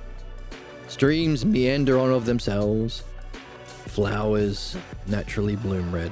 Sounds like they're watching some guy from another tradition sitting alone in his house, in his hut. Is this the first hypothesis of Parmenides? Is this what Parmenides is doing when he gives his first hypothesis? I don't know. Return to society, barefoot and naked of breast. And every time, what's my Discord telling me? Oh, that streamer's wife. Okay. Barefoot and naked of breast. And of course we need to play the sound drop that has that on it. You are beautiful and everybody loves you, and you have the most beautiful breasts and the juiciest ass. Oh my goodness. Oh my goodness. Whoa, whoa, whoa, whoa, lady, shut up, please. Don't tell her to shut up when she's saying things like Don't that. be disgusting. Don't be disgusting. Oh, I'm on the wrong thing here. Let me pull it up. Barefoot and naked of breast, I mingle with the people of the world. My clothes are ragged and dust laden, and I am ever blissful. I use no magic to extend my life. Now before me the dead trees become alive. Now he's talking about being in a blissful state, but we would wonder what kind of bliss that might be. Ragged, dust-laden, mingling, barefoot, naked of breast. These are all descriptions of an appearance. Dead trees becoming alive. Sounds like another description. Now, credit to whoever added these to the Buddhist tradition to recognize a level of functioning beyond their tradition. Full credit. Hooray for you. And to have a level of understanding and insight to recognize people becoming better. Human development. Humans coming out of problems into a higher excellence. People being benefited by the sorts of conversations Socrates have with people. That requires insight and understanding. Socrates was killed because people didn't recognize that's how fantastically amazing he was being to people. We have to recognize this issue so that when there is a Socrates-like figure that emerges within our race, we don't treat him that badly and we recognize, holy fuck, this is a 10th oxiding man. If we're giving LeBron James $60 million for slam dunks, we should be giving this guy $160 million to do this, which is what helps everyone, which is what we need. Necessary for our survival as a species. Entering the marketplace with helping hands. The gate of his cottage is closed, and even the wisest cannot find him. What does that mean? His mental panorama has finally disappeared. He goes his own way. So that is a description of a state of mind, which is interesting. He goes his own way, making no attempt to follow the earlier sages. He seems to be doing his own thing in his own way. Most authentically himself. Knowing and showing. Carrying a gourd. Socrates talked about drinking and making love as a philosopher. He himself had children. Even at 80, I think he had a young child, and talked about in the Phaedo. Carrying his gourd, still participating in the pleasures of whatever, but in a different kind of a way, of course, not attached to it or identified with it, recognizing it for what it is, and making use of whatever immediacy comes from such activities to engage in philosophical speculation. Our intended purpose. He strolls into the market, leaning on his staff. He returns home. Sounds like he has a busy day. He leads innkeepers and fishmongers, even the worst, murderers and pimps, in the way of the Buddha. Naked and barefooted, he comes home. He comes into the marketplace, muddied and dust covered. How broadly he grins. Without recourse to mystic powers, withered trees he swiftly brings to blossom. Again, apart from the mental panorama disappearing, and maybe this idea of bliss, these could be just descriptions from outside the tradition. And that's the end. So we've got to the end of the oxiding pictures, and we have created a hypothesis of why there are missing stages, and that hypothesis is, one word, dialectic. Dialectic as the true human function, necessary for our greatest activity of dream analysis, the necessary activities for learning to read these texts, reflecting on our problems in midwifery, and writing our own dialogues. But also, as Socrates says, necessary to pass from mind into the self. Or go through that divine luminosity right on through to the other side. The other side of heaven, as Socrates mentions in the book. Therefore, Socrates saying, you need Hermes, the dialectic. So, we could then hypothesize, well, we have hypothesized the missing stages. We could include them, or that could be what the author is wanting you to do. In the sequel that you are supposed to write, or you're being encouraged to write, you could have Socrates go through this conversation and say, hey, it sounds like you've got a description of this. Let's lead you through those stages so you can better describe them from your own immediate experience and include the 1, 2, 3, 4 missing of the 6 llama pictures. Now, we have a bonus. So this would be the conclusion of the text. The text would conclude here. You would have what you need to write that sequel you're being asked to write. Now, there are 2 sequels that are on the table. There's this one, Socrates and Buddha. This would be the conversation you would have.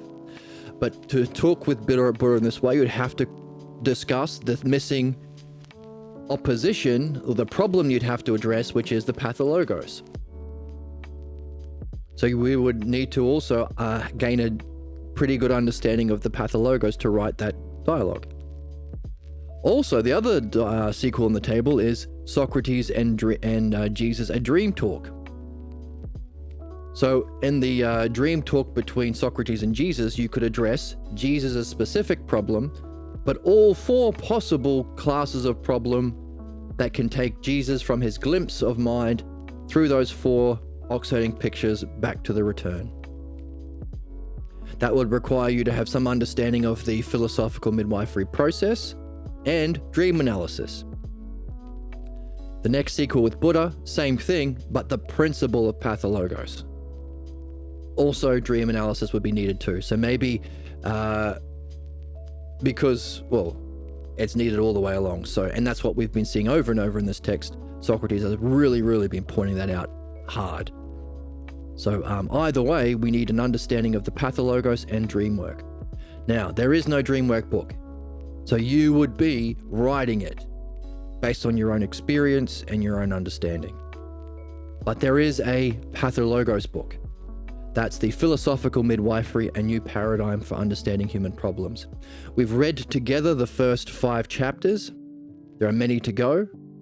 So what that would mean is you would have to keep going on your work, reflecting on your dreams yourself or with friends if you're lucky enough to have people open to it. So you'd be doing dream work on your own, and we could go back to this midwifery book together on the channel. Or, seeing as we are addressing this 7th hypothesis, good versus bad, another expression of this is another common belief in our age: everything is all relative to personal opinions. You got your opinions on that side, my opinions on that side. There's no understanding or connection between them. So we could read that book. Is it all relative? We could read the symposium that outline the steps of the dialectic to have that glimpse that Jesus has, that we've been talking about all the way along, and what's required for a more full participation in it. And we can have a look whether the symposium gives us some guidance on how to make that next step to the ultimate. We could do that. So the dreams you're doing on your, so really that's the question. Do we read next the Philosophical Midwifery book? Do we read next Is It All Relative? Or do we read the symposium? I'm leaning towards these 2.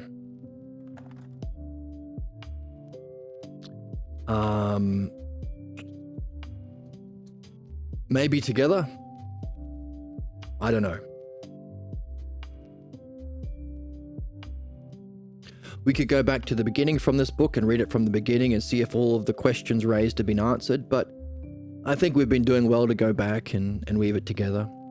So maybe you can do that on your own time. There's a PDF link below. But that's where we're headed. I'll have to think. And of course, if you are a listener and you're on the Discord, drop a message, say whether you'd prefer to go back into the Midwifery book or whether we should start a new dialogue, which is a modern dialogue, by the way. A group of regular modern people discussing whether or not there's such a thing as truth and understanding, or is everything just relative to opinions and perspective. Set in a Greek restaurant. I'll have to think about that. So that's it. Congratulations. Oh, no, wait.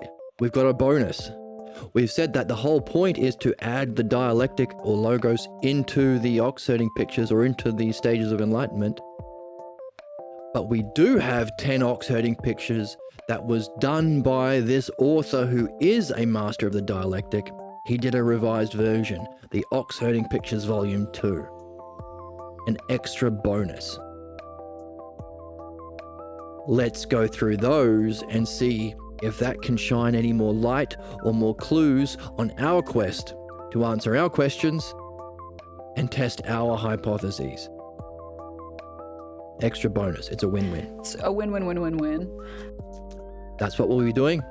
I'm out of coffee. I'll take a quick coffee break or get some more coffee, and I'll be back in a short while. See you then.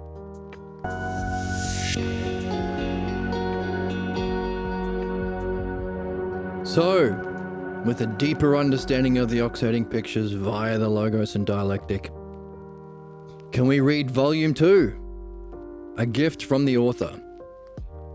And if you have been following along on this journey, going on this journey yourself for 190 episodes, we're approaching 200, then I think you deserve this lovely gift. So, Seeking the Ox. Let's start with, well, you got the picture there. You can see it with your own peepers. I'll read the original one. I won't read the first poem.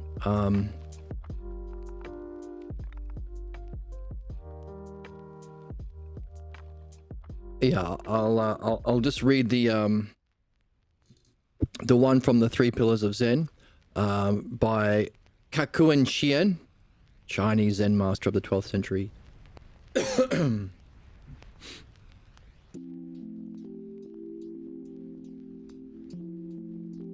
And then we'll read the new version from the author that we have been reading from the Socrates and Jesus book. See, step 1, the first stage of ignorance. Seeking the ox. The ox has never really gone astray, so why search for it? Having turned his back on his true nature, the man cannot see. Because of his defilements, he has lost sight of the ox. Suddenly he finds himself in a maze of crisscrossing roads. Greed for worldly gain and dread of loss spring up like searing flames.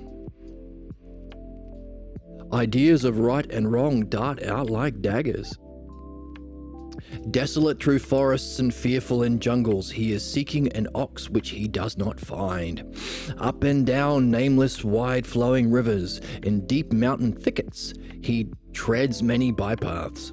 Bone-tired and heel-weary, he carries on his search for this something which he cannot find. Anticipation of the next stage? At evening, he hears cicadas chirping in the trees. Version 2. Called The Ox Herding Pictures for Philosophical Midwifery by Bear Grimes. What is most obvious is that mankind lies behind a veil of illusions. Ooh. As he struggles with all his might for right and wrong. So intent is he that he is driven by the desire for revenge. Here is new. That was our, everything is an illusion. Yes, that would be one of the categories of ignorance being described in the first ox herding picture, that we have recognized as the 9th hypothesis, nihilism. The absolute worst state of being to have in our map. Let's remind ourselves for our chatter. of the 5 stages of cognitive development that we're going through, the one that opposes even physical things existing. There is no rock. Everything is an illusion. But of course, there are these other ones here that you could have. These are all the kinds of false beliefs that humans can have. You could say everything is material only, a rock. Everything is good versus bad, heaven versus hell. Or there is no connection of understanding, it's all just opinion and perspective. 7th. Or you could be a Mickey Mouse. There is understanding, there is truth we can apprehend through reason and evidence, there are principles guiding our world, but we can't know it. All we can do is create our own imagination of what it might be, like Mickey Mouse. Mickey Mouse has his reasoning, he has his things that he can and cannot do, things he would likely say, but he's not real. Opposing the insight into reality. So yeah, these are the 4 kinds of pathologos, or false fundamental beliefs human beings have that cause their problems. That was it for our chatter, sharing that in chat. Desire for revenge, which is like the ideas of right and wrong darting out like daggers, against the many injustices that he experiences. Yes. You're welcome for the recap. This is the issue. We do face so many injustices because why? Because these very negative states of mind and ways of being that we outlined, everyone is in, unless they're participating in philosophical midwifery and dream analysis. They are not addressing them. Instead, they are looking for opportunities in their life to play out that very injustice on others. Because their false model or belief and image of justice, that was their own injustice they suffered when they were young, that's the cause of their anger. We suffered an insult against the self, causing our fear of understanding, knowing, and the self. But it's also our model of justice. It's the cry bully. Trump does the worst, most disgusting things, and as soon as anybody calls him out, I am the biggest victim. Same thing for Netanyahu. We just want to do a genocide and everybody's calling us Nazis. You are mean. We inflict the kind of injustice on others, and that's everyone. Now, not all the time. We look for people who are less attached or identified with their beliefs and image of themselves, and instead look for people open to understanding or open to insight. These are the people we look for to talk to. So that's the dialectic, looking to explore ideas of truth and reality with people and justice, rather than debate perverts who try to defend with certainty the beliefs that they already carry. Debate weirdo. Debate weirdos. Perverts. Let's be honest. Let's be honest, perverts. Debate pervert. Debate pervert. Debate pervert. That's right, debate pervert. Debate dweeb. That's right. The many injustices that he experiences, he desires to seek revenge for them. It's difficult living in the world of Hades. As we've been seeing, necessarily we get those problems as messages to help us learn about the false image of self that we've identified with that prevented our further spiritual development. So those who are not open and curious about themselves, making use of their ousia, self-reflection about their self and mind, and logos, understanding and dialectic, those people will be, in some way, shape or form, looking for an opportunity to play out their own injustice on others. Play mummy and daddy's role. So, as we experience that, we might desire revenge. Fuck you, you bitch, we will say. Wrapped in, we will say. Can't you just engage with anything in a way that's like meaningful ever? It's just boring, I think, is the problem. I'm just bored of it. Well, that would be a good way. That would be the best way. Once we see through the drama, we just say we're bored of it. We see how that movie ends. Yeah, you're playing one of these 4 kinds of ignorance. Boring. You're ignorant. Yeah. Congratulations, you're a human being. Now, get to work. Master an intelligible work like what we do here. meaningful, intelligible, so you can perfect your understanding, open yourself up to higher insight, challenge your old ignorance and ways of being. Hey, do you know what justice is? Do you know what beauty is? You fucking don't, because you're not reading philosophy, true philosophy. That's where you learn about it. If you're not reading a medical textbook, how can you become a doctor? If you're not reading the books we read here, how can you know what beauty and justice is? Get to work. Otherwise, boring.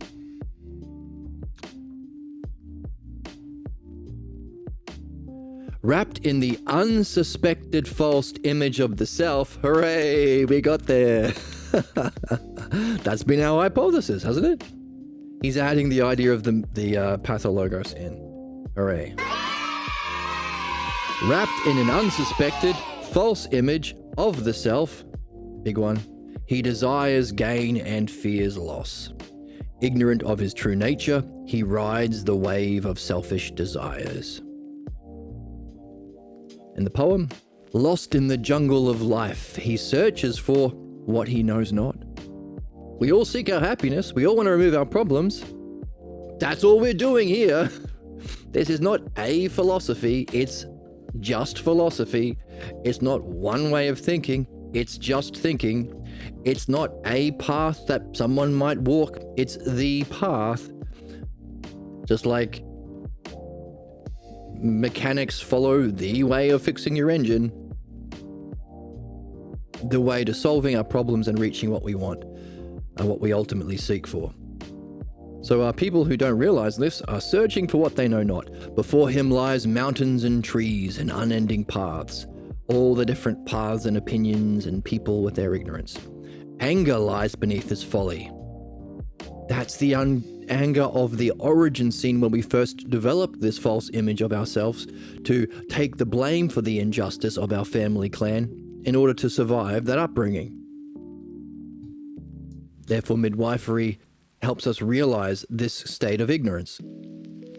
Anger lies beneath his folly, untouched as he stumbles ignorantly. Ignorance. In the far distance, he hears different sounds and wonders. There's our anticipation. What are those philosophers talking about over there? Seems like an harmony behind their thinking, an intelligibility behind all human problems, and the meaning of life. What's this song I haven't heard before? Anticipating the sequel. The sequel. Discovery of the footprints, finding the ox's tracks. The original? Finding the tracks through the sutras and teachings, he discerns the tracks of the ox, what we've been talking about as the self-logos of mind. He has been informed that as different shaped golden vessels are all basically the same gold, so each and everything is a manifestation of the self. Whoa! But he is unable to distinguish good from evil, truth from falsity. He has not actually entered the gate, but he sees in a tentative way the tracks of the ox. Innumerable footprints has he seen in the forest and along the water's edge. Over yonder, does he see the trampled grass? Even in the deepest gorges of the topmost mountains, can't hide this ox's nose, which reaches right to heaven. Starting to learn. Maybe you came across one of our streams or one of the playlists in our YouTube playlist, or one of Pierre Grimes's books, or one of the Balboa translations of Homer or Plato. You're starting to discern maybe there's an intelligibility behind reality. And these guys, these philosophers, true philosophers, they talk about self. Could everything be of the self? Tentative. I'm not sure about these guys though, but I'm curious enough to see what they say. Maybe tune into a few episodes on the Twitch and the YouTube. Now, the version 2.0 from Pierre. He has heard and has come to understand something. Oh. He has caught the sacred sense that there is a way to discover the self. Oh. the intelligibility. His mind turns about seeking truth, since he has heard that this world about him is a reflection of the self. People Don't logic their way. Wait. Ah. What have we been saying? One way of understanding what's necessary at every step is finding what you are certain about and taking literally of your beliefs or thoughts or images, and replace certainty with curiosity and literalism with analogy. Even theology is an analogical personification of these forces that we are learning to understand and utilize. Which means, in principle, if our ultimate goal is to know and function with the self, everything is an analogical reflection of the self. That's the unfolding of creation. And aligning ourselves to follow that path home with our curiosity and analogy is the ticket. So he realized that everything, what is he realized or is he hearing? Oh, he has heard. He has heard that the world about him is a reflection of the self. Oh. Yet he is still looking out without seeking what is looking. All right, that's what we're after. The dialectic and the exploration of the ideas that we've been talking about in the self-logos allow us to reflect on what is looking, either the self or consciousness or mind. Seeking what is looking. He has seen the shadow of the truth, but is still confused about the nature of truth and falsehood. Traces of the past haunt the soul without seeing their source. Oh. So not only is reality a reflection of the self, all of our problems is a reflection of the false idea of self you've been carrying through your entire life, tracing back to childhood. So he's given us both. The logos reflecting the self logos, and our problems reflecting the pathologos, image of the self that we are carrying that causes our problems. Traces of the past haunt the soul without seeing their source. The thought that the source might lie within himself surfaces. Ooh. I'm cute. Like, it's cutie pie. Emma. Stop it, Emma. You can be a gooner. Yet he is far from realizing what is far away lies everywhere. The source is everywhere and cannot be concealed. So the last line anticipates the sequel. Maybe this source that I'm carrying everything that I need to look at and see to solve my problems, because we carry our false beliefs. That's what beliefs are. That's the source of our interpretations and blind spots. Likewise, if there is sight and hearing, there is some mind or consciousness present at all times to be able to perceive it. So the source of mind and the source of problems are everywhere present.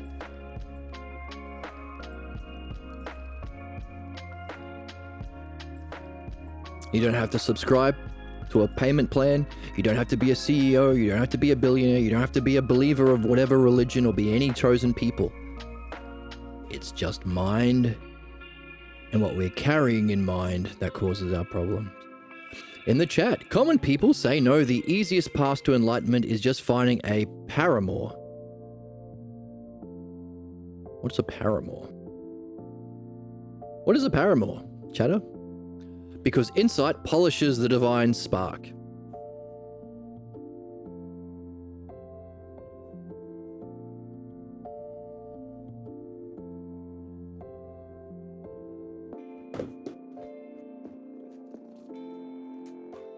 Paramour is what I call my cookies. Because I have one cookie, I have one para, and then I want to have more. No, pretend I didn't say that. I take that back. That was terrible.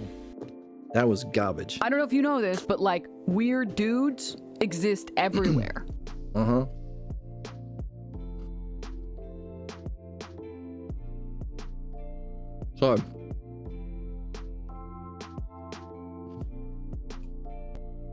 So, you're learning to read the Self-Logos books and the Midwifery book to discover that the nature of reality has its source as the self, apprehendable, that's our purpose, and so too our problems are solvable in principle. So long as we turn away from our physical expressions of the self, or the expressions of our problems in our dramas and thoughts, and turn back and look at what's looking. What is the mind? Or the self? Either of those two. And what might be the false image of myself that I'm carrying? So, our friend is looking for the insight. Let's have a look. And our friend was going to tell us what paramour means. Paramour. It's a band.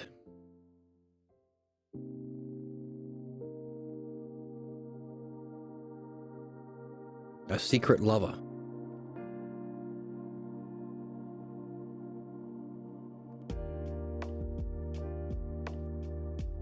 Okay, I don't know what you're talking about. I'm sorry, unless you've given me more words to work with. Next one. Perceiving the ox. The first glimpse. The first stage of enlightenment. If he will but listen intently to everyday sounds, he will come to realization. At that instant, see the very source.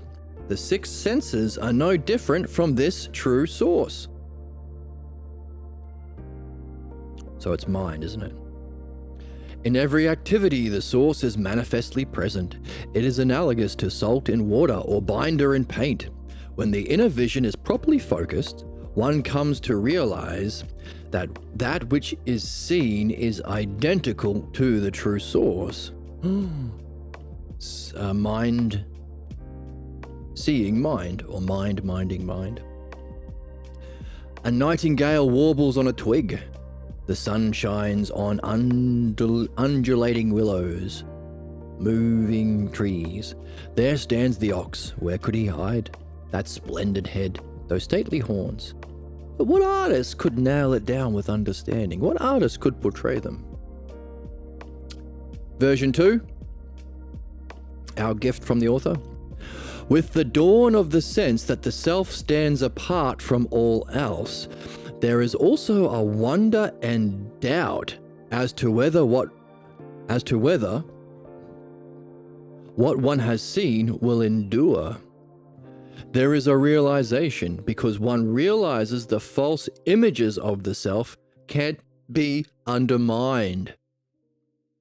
Their power still remains, and there is a longing to remain in the old familiar realm. With an inner smile, here's that smile, he comes to see his spiritual progress has begun. What was formerly ignored raises itself to be seen and heard. The day is open, and the night reveals itself as nature stands in awe. The source is there, away from all else, as different, and yet the same. Same and different, two of the self-logos terms we've been looking at. He wonders if it could ever be shown in its glory, yet has no marks. Now, this is the specifically to do with philosophical midwifery. We have been understanding this within a context of the entire Enlightenment process. Midwifery is specifically recognizing there's a source to your problems, your anger, your difficulties, your blocks, and it's the unsuspected idea of the self. The dawn of the sense that the self stands apart from all else. So he's going all the way to the self. We've seen that the source that the ox herding pictures are talking to is mind. But I suppose mind stands apart from all else as it's a non-physical being, so it could be either. There's a wonder and doubt as to whether what was seen can endure. There's a relaxation because one realizes the false image of the self can be undermined.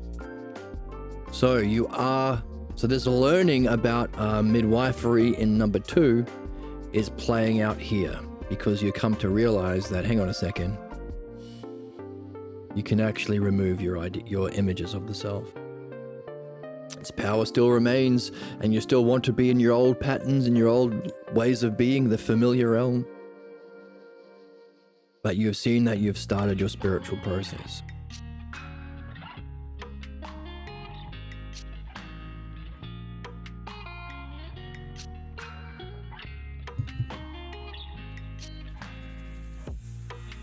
Now that's interesting because this is an example of what we've been talking about. While Buddhism is experience-based and begins with a first glimpse of the ox, midwifery doesn't require that.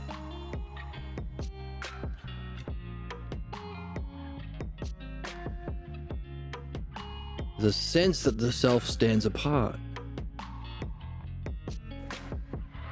You do see something. I don't know, it's not clear whether you see a glimpse of, a glimpse of the source of mind or luminosity. It's more a realization that the false images of self can be undermined. Is it a purely understanding-based system? Lots of puzzles. Number 4. Catching the ox. Today he encountered the ox which has long been cavorting in the wild fields and actually grasped it.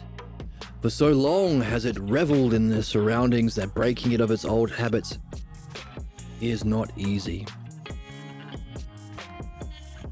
It continues to yearn for the sweet-scented grasses, still stubborn and unbridled. If he could tame it completely, the man must use his whip. See, this sounds like they're still yearning for your old patterns in the previous one. He must tightly grasp the rope and not let go, for even the ox still has unhealthy tendencies. Even while he tugs it by the nose, it might well turn its head towards old haunts. Version 2. With that state, there is a sense that the self has no marks. Woof!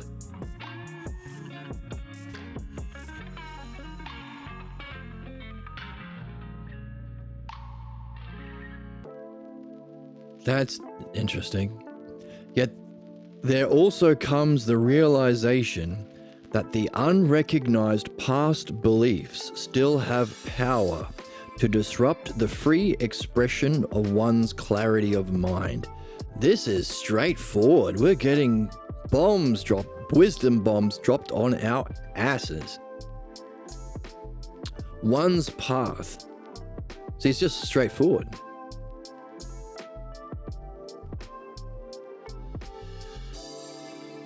One's path needs the precision of seeing the origin of one's delusive feelings and the origin of the errors implicit in poor judgments. Diligent work is necessary, and with dedication there follows harmony in oneself as he searches for what sees and hears and thinks. See, this sounds more like the step 5, having some success. Facing the source, his true nature is awakened as he holds fast to what is. Realizing the power of the source, he smiles along his way. There's a smile again. Mountains and valleys are the same. Ups and downs are plateaus.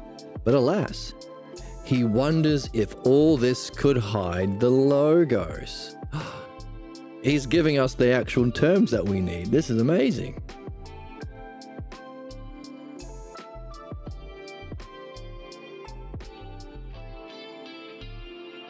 This sounds more like the Lama pictures. A self with no marks.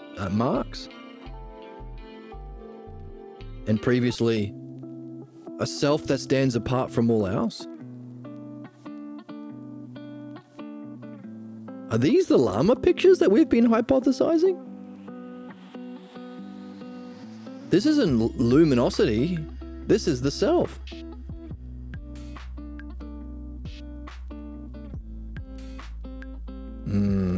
How puzzling. But alas, he wonders if all this could hide the Logos. If this is the anticipation of the next, maybe it is like the fourth ox, struggling with your problems and not yet seeing the Logos behind them. So many puzzles. Let's keep reading. Taming the bull, having some success. Taming the ox. With the rising of one thought, another and another are born. Enlightenment brings the realization that such thoughts are not unreal, since even they rise from our true nature. It is only because delusion still remains that they are imagined to be unreal. This state of delusion does not originate in the objective world, but in our own minds, starting to see the nature of your problems and your beliefs that you're carrying in your own minds. You must hold the nose rope tight and not allow the ox to roam. Dream analysis and midwifery has to keep doing them. Otherwise, he'll still go into his old muddy haunts. Lest off to muddy haunts he should stray. Properly tended, it becomes clean and gentle, and maybe untethered, it can follow the master. Untethered, it will willingly follow the master, but not untethered yet. Still got the rope. So, anticipating the next stage. So this is the starting to see the origin of our problems in our pathologos and having some success. Let's see what version 2 puts here. With the precision of reflecting on what has blocked the flow of innate intelligence and insights into the nature of reality and the self, he's putting two together here.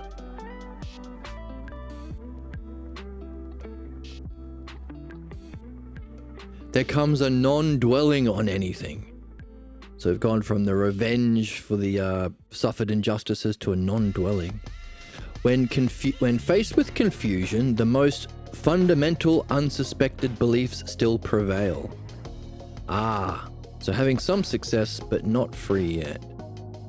The need to hold fast to one's practice is now critical, and vacillation cannot be tolerated. As we're saying, dream analysis and midwifery, and continue our reading as much as we can. And otherwise, what else are you going to do?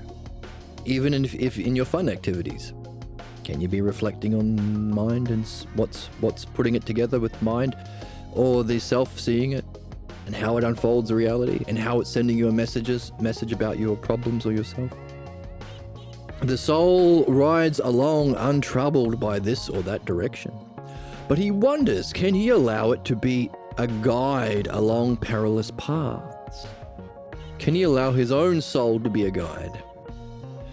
Without the least effort, excellence finds itself in the least of things. Ooh, that sounds like that being in the zone state.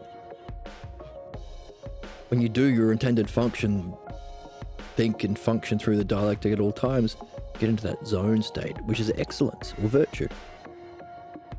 Well, justice is that state of virtue where you're in that excellence. In whatever you do. Without the need for clashes and fury, he follows the noble self. Yeah, if everything is a message about the beliefs you carry that causes problems, or a reflection of the self that we are to return to, what's the fight about? You're angry? Good, let's look at it in midwifery. You had an insight? Good, explain it with understanding. What else? So this sounds similar to the taming of the ox in that we are having some success, but not completely finished. Because there are unsuspected false beliefs still prevail when we challenge ourselves in the most meaningful or intelligible of activities. Or beautiful. Add beauty in there, why not? Speaking of beauty, let me just check something. What is God? That is the question, my friend. That's what we have been trying to figure out. What is God? What's the highest possible idea of God? How can we know it? What is its functioning? And how can we move through our stages of ignorance and development into a unification with that highest idea of God? the self. And what's the point? If everything is from the source, self, returning back to that highest source, why go through all of the ignorance and reincarnations that we go through? What's that for the sake of which? That's our question. You're on the right page. Let me just check something real quick.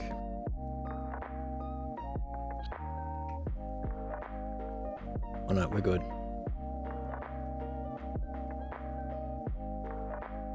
All right.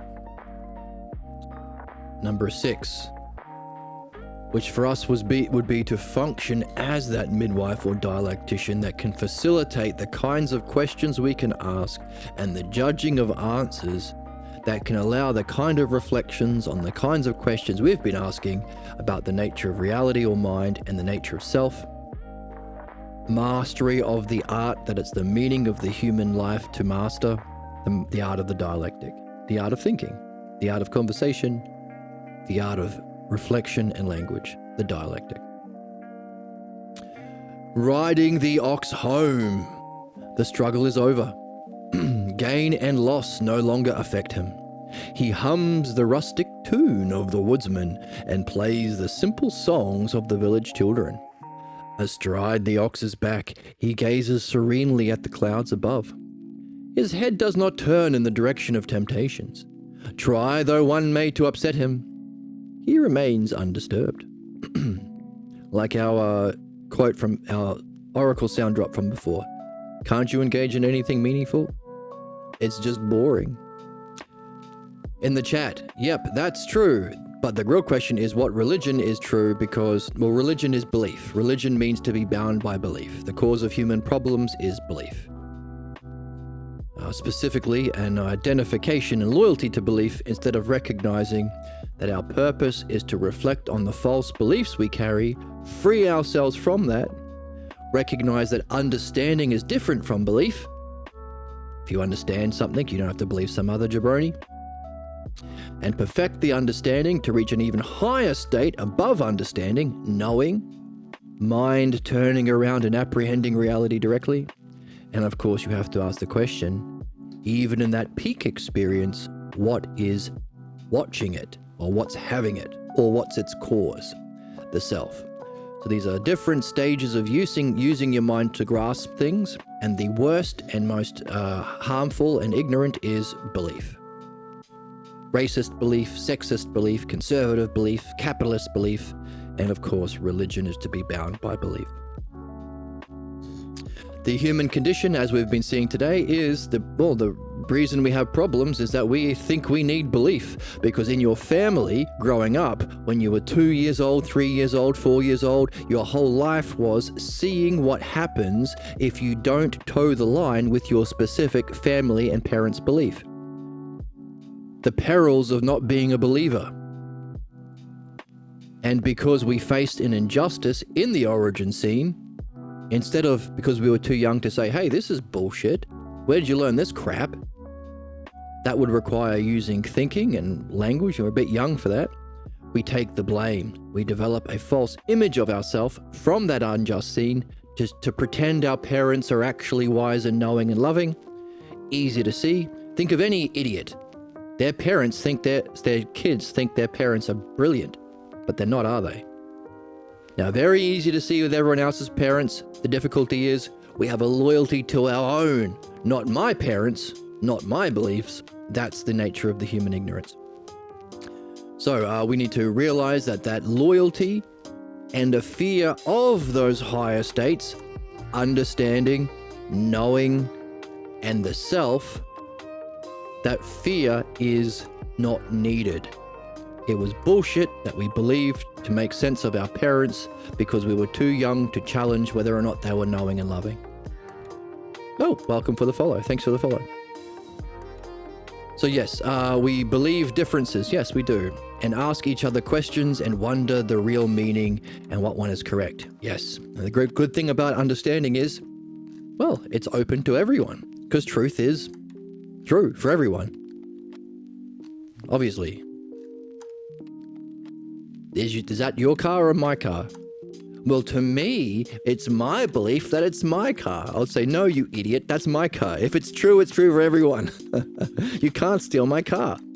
But I believe that it's my car because the Bible says, stop with the Bible. Oh, where's my sound drop? Very interesting crap. Very interesting crap. There is no answer as we don't know what is the simulation and... Right, there is no answer in the level of belief because belief opposes truth, understanding, and verification. Understanding makes use of reasoned reflection through words. Everything that we're saying follows step by step to reason, but we are applying it not to physical things or beliefs, we're applying it to truth. What is beauty? Not as an adjective in the physical world, but beauty itself. Where does it come from? What's reality itself? What's consciousness itself? And what's the self behind all of it? That's why we know our language, belief in our parents. Right, no, that's different. No, you learn language, you test it, you're allowed to ask questions. So you get language by asking questions, and you're free to ask questions, and you get to reason through, and you get to test your language and your words and experience. You go, duck. No, that's not a duck. That's a pigeon. But you're close. Duck. Well, no, it's a picture of a duck. Duck. Yes, very good, duck. Beliefs are not like that. Beliefs are like, I am in charge. Religion, have faith. I am the authority figure. Believe it or go to hell. Conservatism, believe what we say or else we will bomb you. Capitalism, we will believe what we say or we will starve you or bomb you. Authority based not on understanding, like a doctor or a mechanic has to understand the body or understand the car. And you can ask questions, and it has to be verifiable and experience. That's why we have universities, to test your understanding and your experience. Belief isn't that. Belief opposes that. Why believe someone else if you understand it? That's why every bad thing that's ever happened has come through belief. If you understand the good goal, you can't be tricked to doing a bad thing. Bombing a school in Iran, for example, recent example. You have to believe someone else when they tell you the bad goal is good. The other way of doing it is the steps to the goal. To reach a good thing, you have to follow good steps that are rational. A believer can say, hey, President Trump or Netanyahu wants you to kill these Iranian children. It's a bad step, but it will reach a good goal. So it's actually a good step. If we bomb enough Iranian children, we will have cheap eggs. Or Jesus will come back. Or oil will be cheaper. These are the kinds of lies that they've been doing. So either lying about the steps to reach the goal, or lying about the goal being good when it's actually bad. That's against reason for steps and against knowing or intelligibility for the goal. So necessarily, belief is the cause of all human problems. Either in its functioning, as we just described, or by definition, if you understand that belief, by definition, opposes understanding, truth, knowing, and the freedom of self. I'm in secondary school, and I have been wondering this type of stuff, like different but some same words. Why is my crush so cute why do I like her? My brain chemistry is weird. Right, so in our current education system, we try and make sense of things with physical causes. So you might recognize, hey, by the way, you saw your crush as beautiful. Have you seen any other beautiful things? Have you seen two girls that are beautiful? Have you had two crushes? Have you seen a beautiful puppy or a beautiful painting? Or a beautiful, nature. Now the trick is, if you recognize that person has beauty as an adjective describing her, and nature has beauty, all you've ever seen with your physical senses is beauty as an adjective, right? Philosophy is asking the question, where does that come from? Where's beauty as a noun, as a substantive? Where is the beauty itself? And if we only see it in the physical world as an adjective, where did we learn to recognize it? Did you go to beauty class? Did you go to beauty school? Why, when your crush walks past you, do you immediately turn your attention to it? You can't help but recognize beauty. So where did we learn it? Can't have been in the physical world. I never took a class in beauty. I've never seen beauty itself walking down the street. Hey, beauty, how's the weather? Very good, thank you. Where are you off to, beauty? I'm off to the shop. I'm getting a meat pie. Beautiful. It is. I only eat beautiful things, like meat pies. Never seen it. That's what we're doing. What happens if we actually want to know what beauty itself is? Or where did we learn it? Or what is the nature of our mind that can grasp it? And ultimately, what we're looking at here is, hey, even if we do experience beauty itself in a non-physical way by turning our attention away from shapes and colors or adjectives, we turn the mind upon the mind and know the mind as non-physical. Even that peak experience of beauty itself, there has to be something watching it. What's that? What's the self beyond experience? Now, that's a line of questioning that's called the dialectic. And that's why we read the books we read on this channel. It's Socrates having this conversation, but slower, more step by step. That was kind of like a quick fire introduction. And what we're learning is, along that path to following these steps of reasoning about what's most beautiful or meaningful to us, we face blocks. I can't know beauty. I can't know the meaning of life. I can't know the nature of the self. I'm a small bean. I'm a bad noodle. Those are the false beliefs that cause our blocks. Hello, welcome Void Slothy. To you we say... You make sense. Well, I don't know if he makes sense yet. I'm too pure. Okay. Off the perky, call me Kirky. Hope you're off the perky, Void, and I will call you Kirky. So, now the ox-herding pictures outlines our progress from that first glimpse into mind itself. Now, the first ox-herding picture, you think that you already know what beauty is. Someone in my class is Kirky Boy's niece. Okay. Okay. Are they keeping the flame alive? So the first stage is people who are not doing the sorts of things, reading the sorts of books we're reading. They're not looking at their dreams. They're not wondering about beauty itself. They think they know what everything is. They think they know what's right and wrong. They do debates like our friend Kirky. Debate weirdo. They're a debate weirdo. Perverts. Let's be honest. They're a debate pervert. Debate dweeb. They're in the first one. That's a state of ignorance. The second one we saw is people starting to read, starting to have these conversations, and recognizing that there is maybe a beauty itself. The first glimpse of beauty is the first stage of enlightenment. That's why it's called philosophy. It's so beautiful that you fall in love with it. I want to get back there. Now you have the most meaningful thing in your life. You experience beauty itself as your own mind, experiencing reality all at once. Philos Sophia means love of wisdom. That's the wisdom experience. All of the debate perverts on YouTube that think philosophy is about opinions and debate are doing the opposite of philosophy. That's called philodoxia, love of opinions.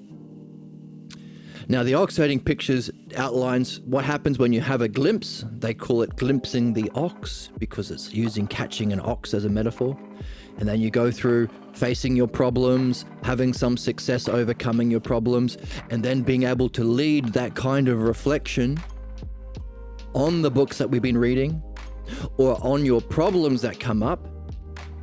You can actually be called a dialectician or a philosophical midwife, helping people to give birth to either their high ideas about truth and self and beauty, or their sick ideas, the false beliefs that say that you're not good enough, you're too ugly to talk to your crush, you're not smart enough to do this. Any of those diminishing beliefs, you can lead that's midwifery, not giving birth to babies, but giving birth to ideas. Philosophical midwifery. You can do it. That's the art that we're here to master. That's what makes us different from cows and cabbages. We can reflect on ourselves. That's called ousia. And we can use language. Ousia and logos. That's our highest functioning as evolved beings, animals. The use of self-reflection and language in the best possible way is a skill that you can perfect. It's the skill that benefits us. It's the skill that can help us reach our ultimate goals. It's the skill that allows us to solve problems. It's the meaning of life, therefore. That's called the dialectic. Perverts, because everyone on YouTube of OG Minecraft is in jails for being the bad pervert. So we say pervert as in debate people who like to argue about their beliefs. They're not exploring ideas through questions and answers to help reflection. They're saying, I know all the answers and I'm going to win an argument. Yeah, like Charlie Kirk or Ben Shapiro or these weirdos. Debate pervert. That's the opposite of what we are doing. Learning the true art of being human, the dialectic. Now, within the ox herding pictures, which is from Zen Buddhism. I can't say Charlie or Kirky boy in class. Okay. All right. So, now, the third ox herding picture is having that glimpse of a higher state of being. And because you've glimpsed something higher, you start to question your old habits and patterns. That's the fourth ox herding picture. The fifth is when you're starting to have some success. The sixth is being able to lead the conversation yourself, the art of dialectic. Now, what we are doing is somebody recently did a new version of the ox herding pictures, which are the 10 stages of enlightenment for Zen Buddhists, about solving human problems. So the ox herding pictures of philosophical midwifery. And what we just saw was that fifth stage, when you're starting to have some success, is also within midwifery. But it's not about a glimpse of mind, it's about an understanding of self. With precision of reflection, what has blocked the flow of your innate intelligence and insights into the nature of reality and self, there comes a non-dwelling on anything. When faced with confusion, the most fundamental unsuspected false beliefs about yourself still prevail. The need to hold fast to one's practice. What's our practice? Reading these books, midwifery with someone on your problems, and dream analysis. Learning to understand the messages you get in your dreams, which again is the dialectic. It's dialectic for all three. The need to hold fast to one's practice is now critical, and no vacillation can be tolerated. Don't stray from the method. The soul rides along untroubled by this or that direction, but he wonders, can he allow it to be gentle along the perilous paths? Without the least effort, excellence finds itself in the least of things. Without need for clashes and fury, he follows the noble self. Cheers for all of you following the noble self. Now, stage 6. riding the ox. The Zen one, the Buddhist one, let's have a read. Riding the ox home. The struggle is over. Gain and loss no longer affect him. He hums the rustic tune of the woodsman and plays the simple songs of the village children.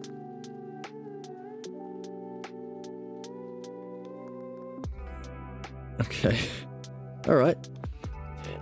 Astride the ox's back, he gazes serenely at the clouds above. His head does not... I heard a song. Okay. His head does not turn in the direction of temptations. Though one may try to upset him, he remains undisturbed.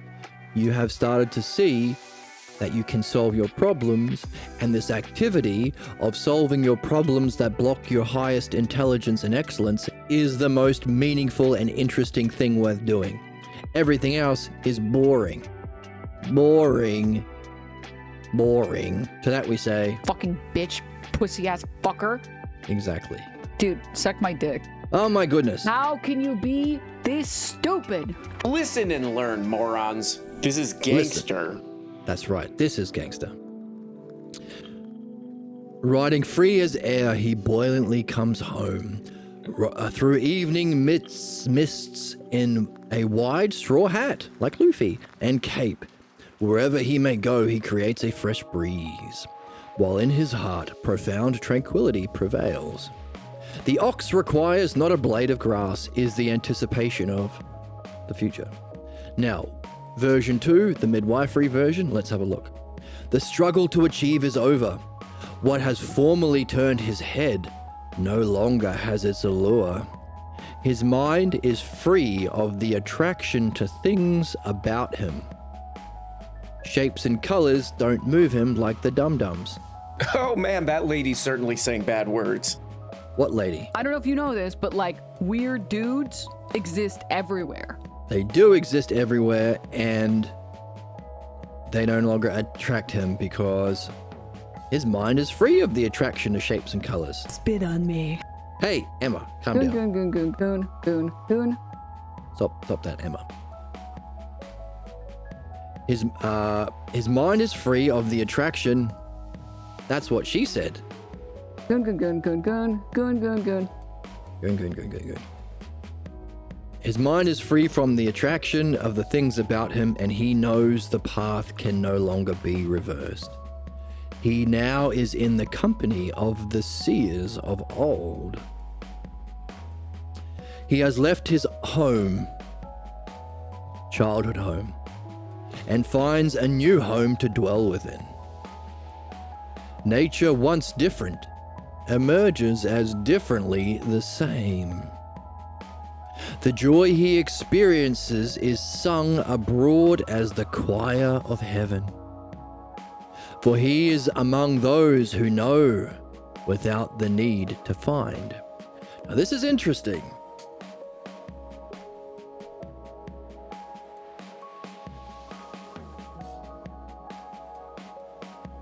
Because this sounds like someone who has completed their journey, which would be the ideal or the 7th ox herding picture.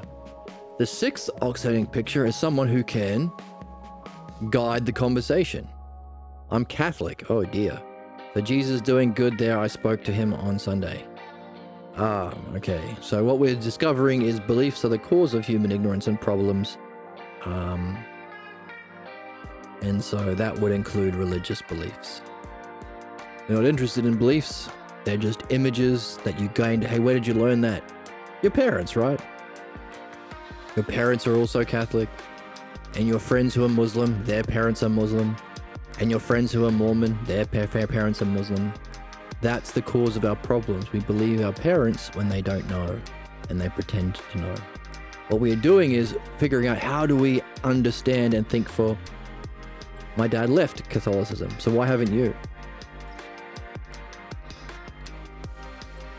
We're learning to think for ourselves, not believe some other jabroni. My great-grand kept me in. Okay, well, when you leave your house, you'll be able to think for yourself without fear of punishment from your gran. And if you do, this is the sort of stuff you want to get into. Like our question about your crush and what is beauty. You can't get that through belief. You have to learn how to think for yourself. That's understanding. Now, this riding the ox home is supposed to be doing the midwifery. But here it sounds like the freedom, which would be the 7th ox herding picture. Your gran has kicked the bucket, so you pray at home now. Okay. Well, if you find that prayer doesn't help you reach your goals or develop your understanding or solve your problems, then you might be interested in understanding. And that's what we're doing. We're finding those who are interested in understanding what are the stages they go through in their growth or enlightenment. So this number 6 sounds like someone free of problems.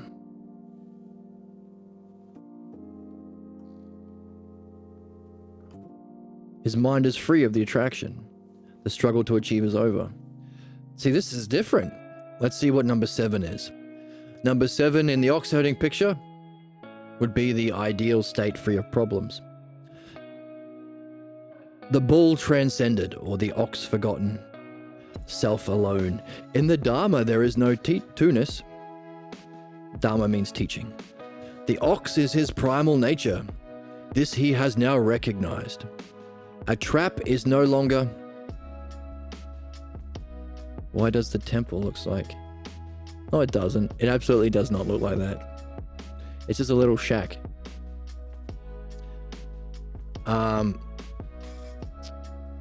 The ox is his primal nature. This he has now recognized. A trap is no longer needed when a rabbit has been caught. A net becomes useless when a fish has been snared. Like gold which has been separated from dross. Like the moon which has broken through the clouds. So this is a description of cutting through your problems. Your problems feel like when you have an alleviation from your problems, some people describe it as fog separating or clouds parting.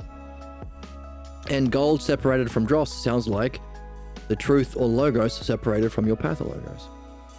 Broken through the clouds, one ray of luminous light shines eternally. And what are we after? In the ox herding pictures, mind, which is being or eternal. Only on the ox was he able to come home, mind knowing mind.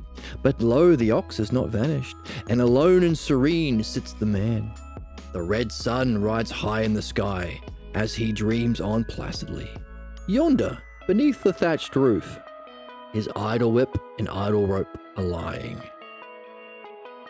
Completed your work in midwifery to address your problems that are cause an identification with that which is different from mind. Let's see what the midwifery 7th stage is. Now he stands as one who knows the teachings are true, and even knows the self is symbolic.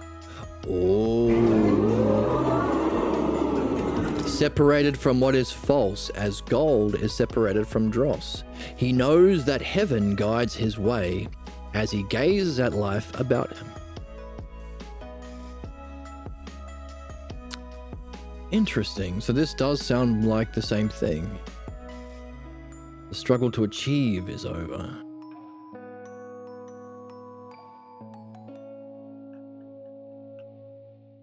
Nature sings a different song. Interesting. Sounds very similar to the previous one. He knows heaven guides his way as he gazes at life about him. Is life's goal just meeting our dreams? Your dreams will help you understand your goal and the blocks that come up along the way. All we have to do is recognize that dreams have a language, like learning French. You don't interpret, you don't make sense of your dreams through interpretation. You have to learn how to see the structure behind how dreams are presented, so you can translate it. That's called dream analysis. I love Aristotle. So Aristotle is below what we're doing. We're doing Socrates. So Aristotle's teacher was Plato, and Plato kicked him out because Aristotle didn't realize that education was to use your mind to know the mind. Aristotle was interested in opinions and physical things. Unfortunately, our school system is based on the ignorance of Aristotle. Plato was his teacher. Plato helped you to come to answer the questions that we have been interested in. What is beauty itself? What is truth? What is reality? Aristotle was blocked, and Plato didn't have the art of philosophical midwifery and dream analysis to help him remove his students' blocks. Socrates was Plato's teacher, yes.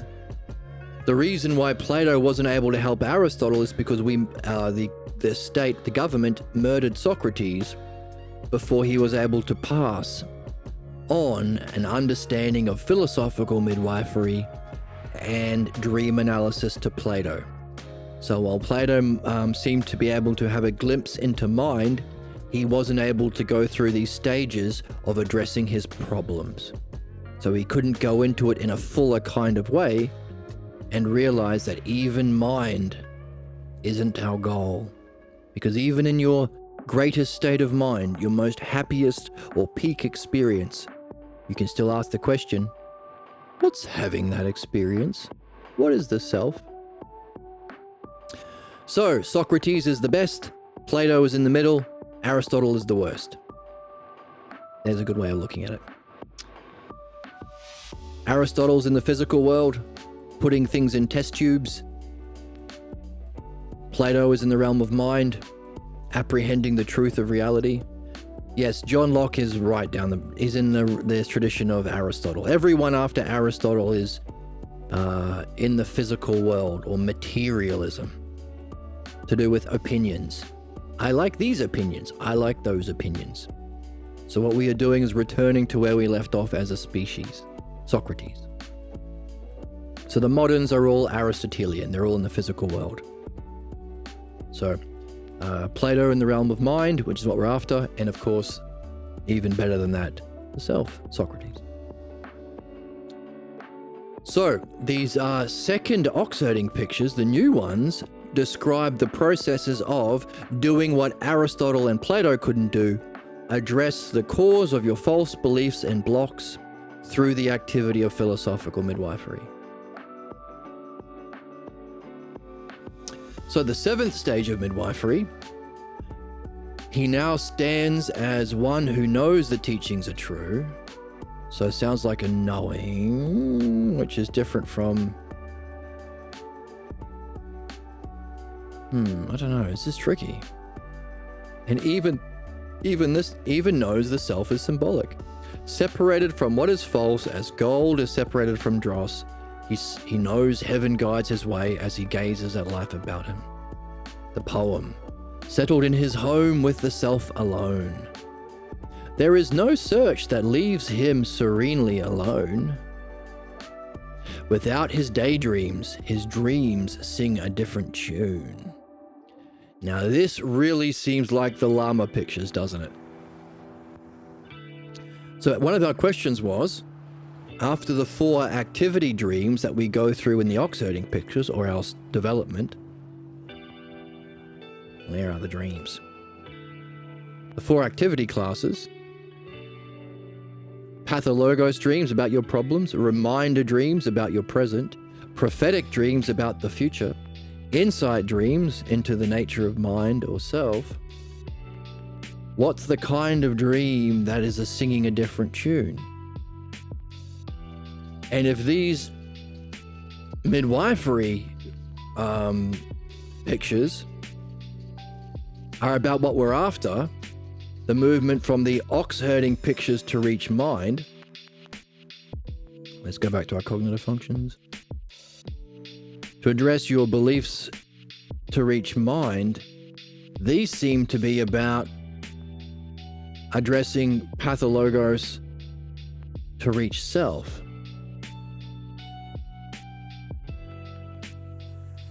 And if the 7th stage is supposed to be the achievement or the paradigm, his dreams are singing a different tune. This is that for the sake of which.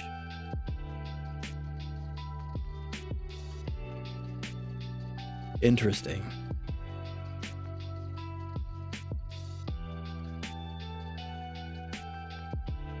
Thanks for hanging out, Mr. Human. I hope to see you some other time. Good luck with everything.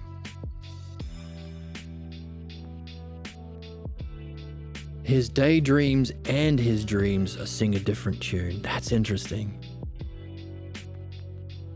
Are we talking about the self here?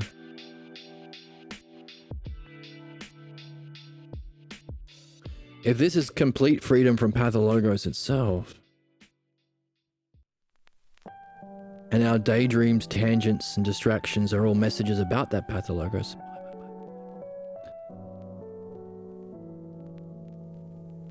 is this a question about what happens once you've solved that puzzle? Separated the gold from dross in midwifery would be removed your pathologos. Heaven guiding his way would be following the self-logos.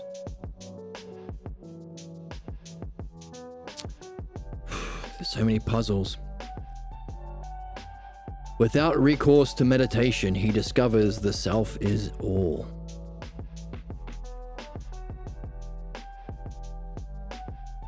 No longer needing the method. That's the same. No longer needing the net or the trap for the bunny or the net for the fish.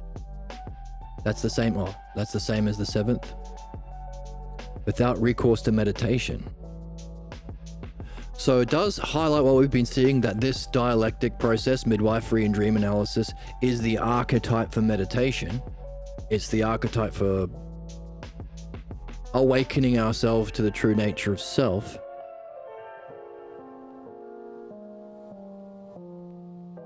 We don't need it anymore once we've removed our false.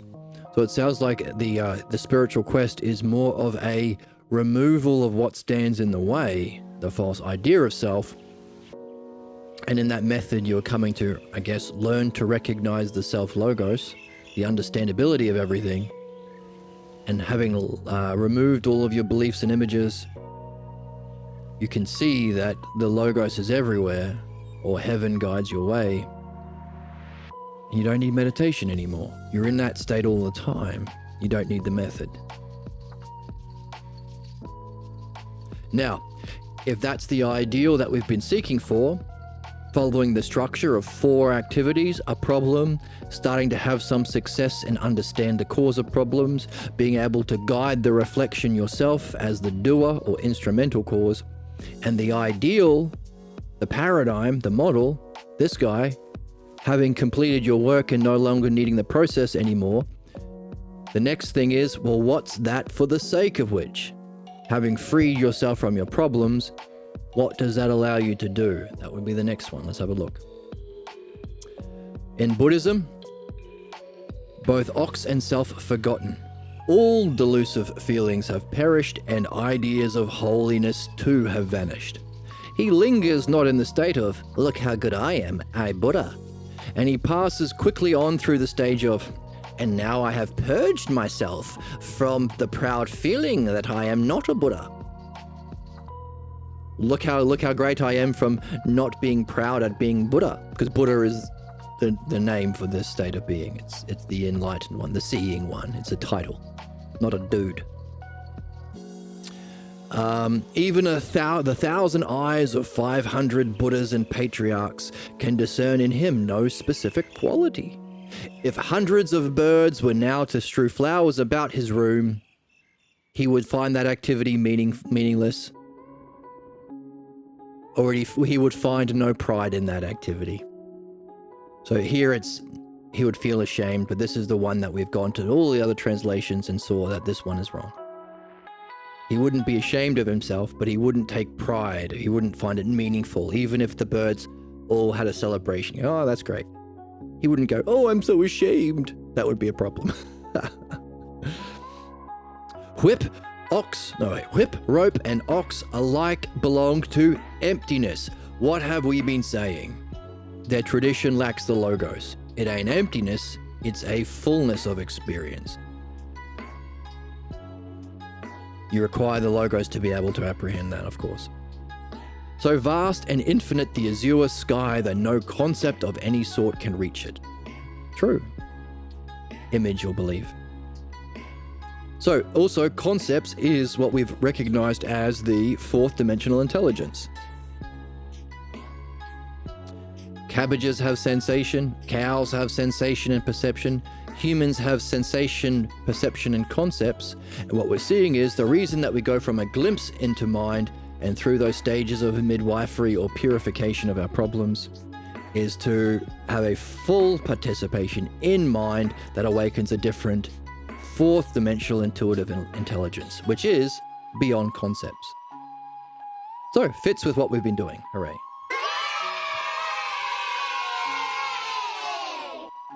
Over a blazing fire, a snowflake cannot survive. When this state of mind is realized, comes at last comprehension of the spirit of the ancient patriarchs. What's the midwifery version?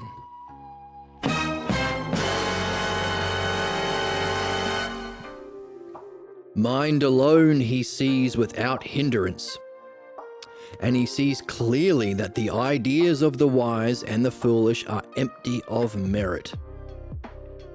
His mind is free of all dualism between self and other. It does really seem like the Lama pictures. While the oxiding pictures are about the first stage of the first progression to the penultimate enlightenment, mind, this seems to be all about the self. While his stance shows not the least sign of holiness, having no use for practice, he abides within himself contentedly. Well, he said that before here. You don't need the practice. You don't need the meditation. Anyway, that self is the self that is participates in the mind turning about. See, now we've gone back to the oxiding pictures. This seems very much like the eighth. Because the self that participates in the mind's turning about is the second hypothesis, the penultimate state. The self that is, the self that exists. We want the self that transcends existence, that it causes existence. This throws a real spanner in the works.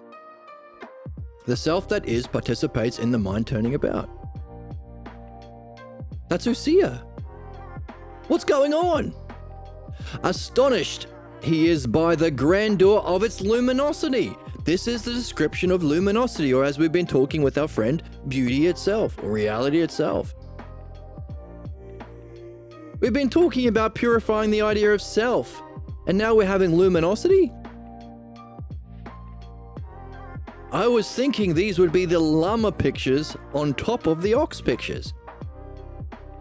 But it sounds like it's philosophical midwifery kills two birds with one stone.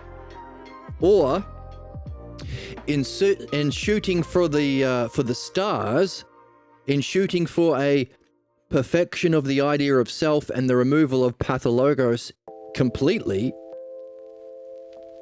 the pure clear seeing of the self, the ultimate source, along the way, we hit the moon. Shoot for the stars and hit the moon along the way. In seeking the self that is, which is the goal of midwifery,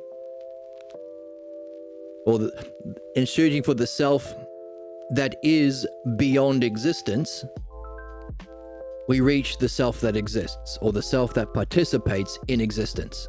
The highest kind of existence, mind turning about, which is what we were doing with our friend today when we asked the questions about beauty. We were using our mind to turn away from our examples of beauty to ask the question, what is beauty itself? Mind turning about. Leading to the peak experience. So we've gone back to mirroring the oxiding pictures. What a spanner in the works. Astonished he is by the grandeur of its luminosity. Again, it's a fullness experience, not a pure experience. We don't use the word emptiness. He sees the vastness of heaven with justice and truth. These are the eidos we've been using. With our friend, we talked about beauty. We could have talked about justice. Have you seen a just thing? A just referee, a just society, a just way of teaching? We talked about truth. Is it the truth that your car is there, or is truth an opinion? So these are the eidos. These are the terms that we use in philosophy. Different from Aristotle, the realm of Plato. So it does seem like we're in the experience of luminosity, or the second hypothesis of knowing. The vastness of itself, turning about upon itself, you can't get a much more clear description of ousia, leaves wonder alone. Wondrous. And he joins the master of old in a spirit of their nobility. What the heck is going on? Seems like it's kind of bringing the Lama pictures and the Oxherding pictures together. Formerly we were talking about the self, and now we're in ousia, or mind. What's going on here? This is crazy talk. This is not crazy talk, it's the best talk, it's the most rational talk. But these puzzles are crazy. These puzzles are making me crazy. Bull testicles. Bull testicles. Bull testicles? That guy a suck. That guy a suck? Freaks. You guys are being the freaks. Disgusting. I'm so disgusted. That's what I'm saying. What's going on here? Now, what we've seen in the Oxherding pictures is this seems to be the limit of the Zen Buddhist tradition, and now they have 2 stages instead of the 6. Pointing to descriptions of someone who's more like Socrates, who has gone through this midwifery to purify their idea of self, and now they're in the self. 2 more to go in the midwifery Oxherding pictures. How can we use this to fill out what we have been seeing? We need 6 stages instead of the last 2.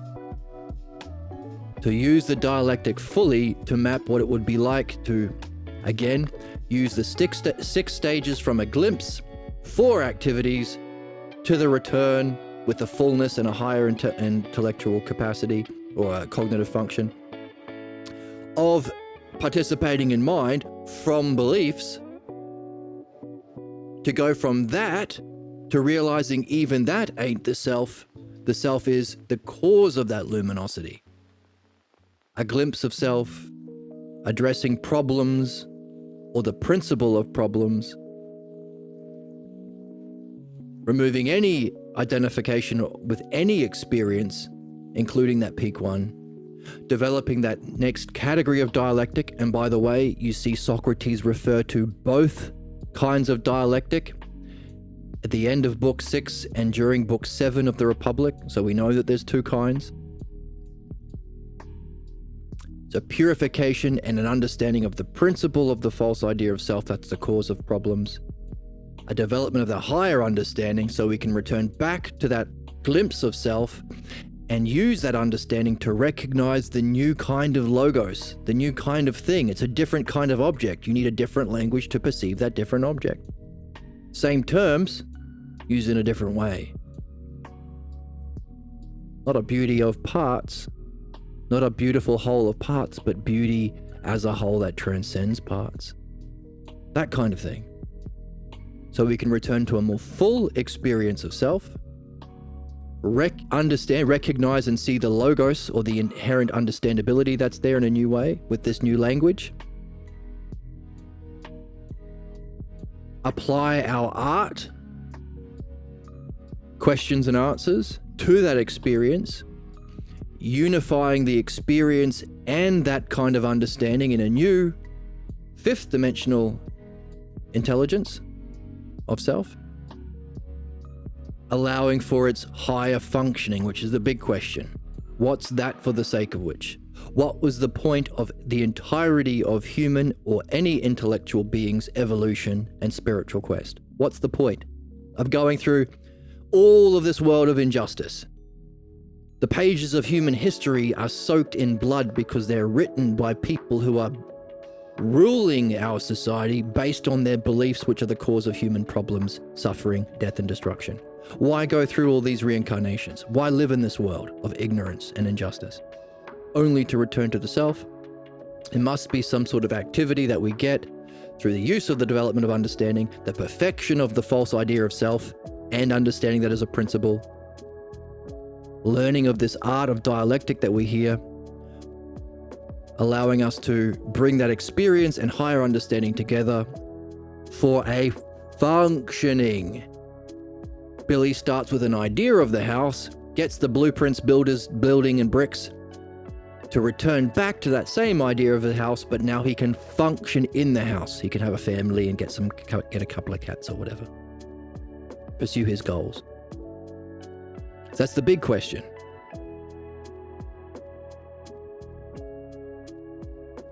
How does what we've been reading about these new oxiding pictures relate to this, our hypothesis of needing 6 stages of llama pictures at the end of the 8th oxiding picture? It seems to be mixing them both together in an interesting way.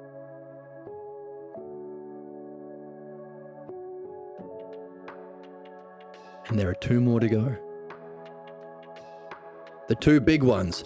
And the difference between these 2 big ones to go and what we've been seeing is what it seems to be Buddhism and experiential tradition lacking the necessary dialectic to experience that next level of dialectic, that next level of enlightenment, the movement from mind to self. All they can do is observe someone else, someone alone in their hut, or someone helping in the marketplace.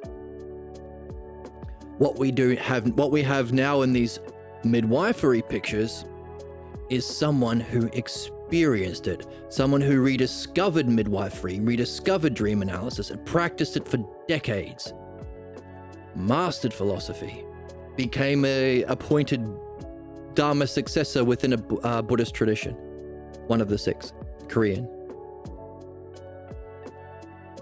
So what we can do next time is compare a description of these next 2 oxiding pictures from someone who got there through logos and dialectic. Compare that to the Buddhist, which our theory is they may be observing someone else. And how will that help us in making our Lama pictures? Taking the 10 and expanding it out to the full 12. And plus, what about all those other questions that we've been carrying from today? Oh my goodness, so many puzzles. What's going on? Sometimes it seems to fit, sometimes it doesn't. Sometimes it seems to be about the llama pictures, sometimes it's about the ox. Ox or llama? Is it some homunculus hybrid llama ox mutation? Did it take the T virus? Jester Goon Maxed. Are we being just a goon max? Now we're getting into extreme Jordan Peterson levels of whimsy. We are, and I should calm down. So many questions, so many puzzles. Oh my goodness, are you having fun? Wow. I hope you're taking all your questions and you'll wonder, hey, by the way, what kind of dreams will you have? If you carry these questions with you all day, what kind of dreams will you have tonight? If it's through our dreams, we get guidance on our insight and problems. I hope your dreams are interesting. I hope you're paying attention to them. If you want to record them into audio as soon as you wake up, and then you can transcribe them from the audio. If you're having difficulty remembering, set an alarm to go off every 2 hours. Because we have 4 or 5 different dreams that go off at about 90-minute intervals. So you might wake up in the morning and think, oh, I haven't dreamt. And then you realize you've got 4 recordings on your phone. Lots to wonder about. I'm super excited. And I think we're close to 200 episodes on this text. Wow. Has it been worth it? I think so. If you want to join the Discord, there's a link below. If you want a link to the text we've been reading, there's a PDF below. If you want to donate to the channel, you're welcome to as well. I don't have affiliate, so I don't get any money from this. And yeah, thank you for joining me. And I hope to see you in the next one. See you then.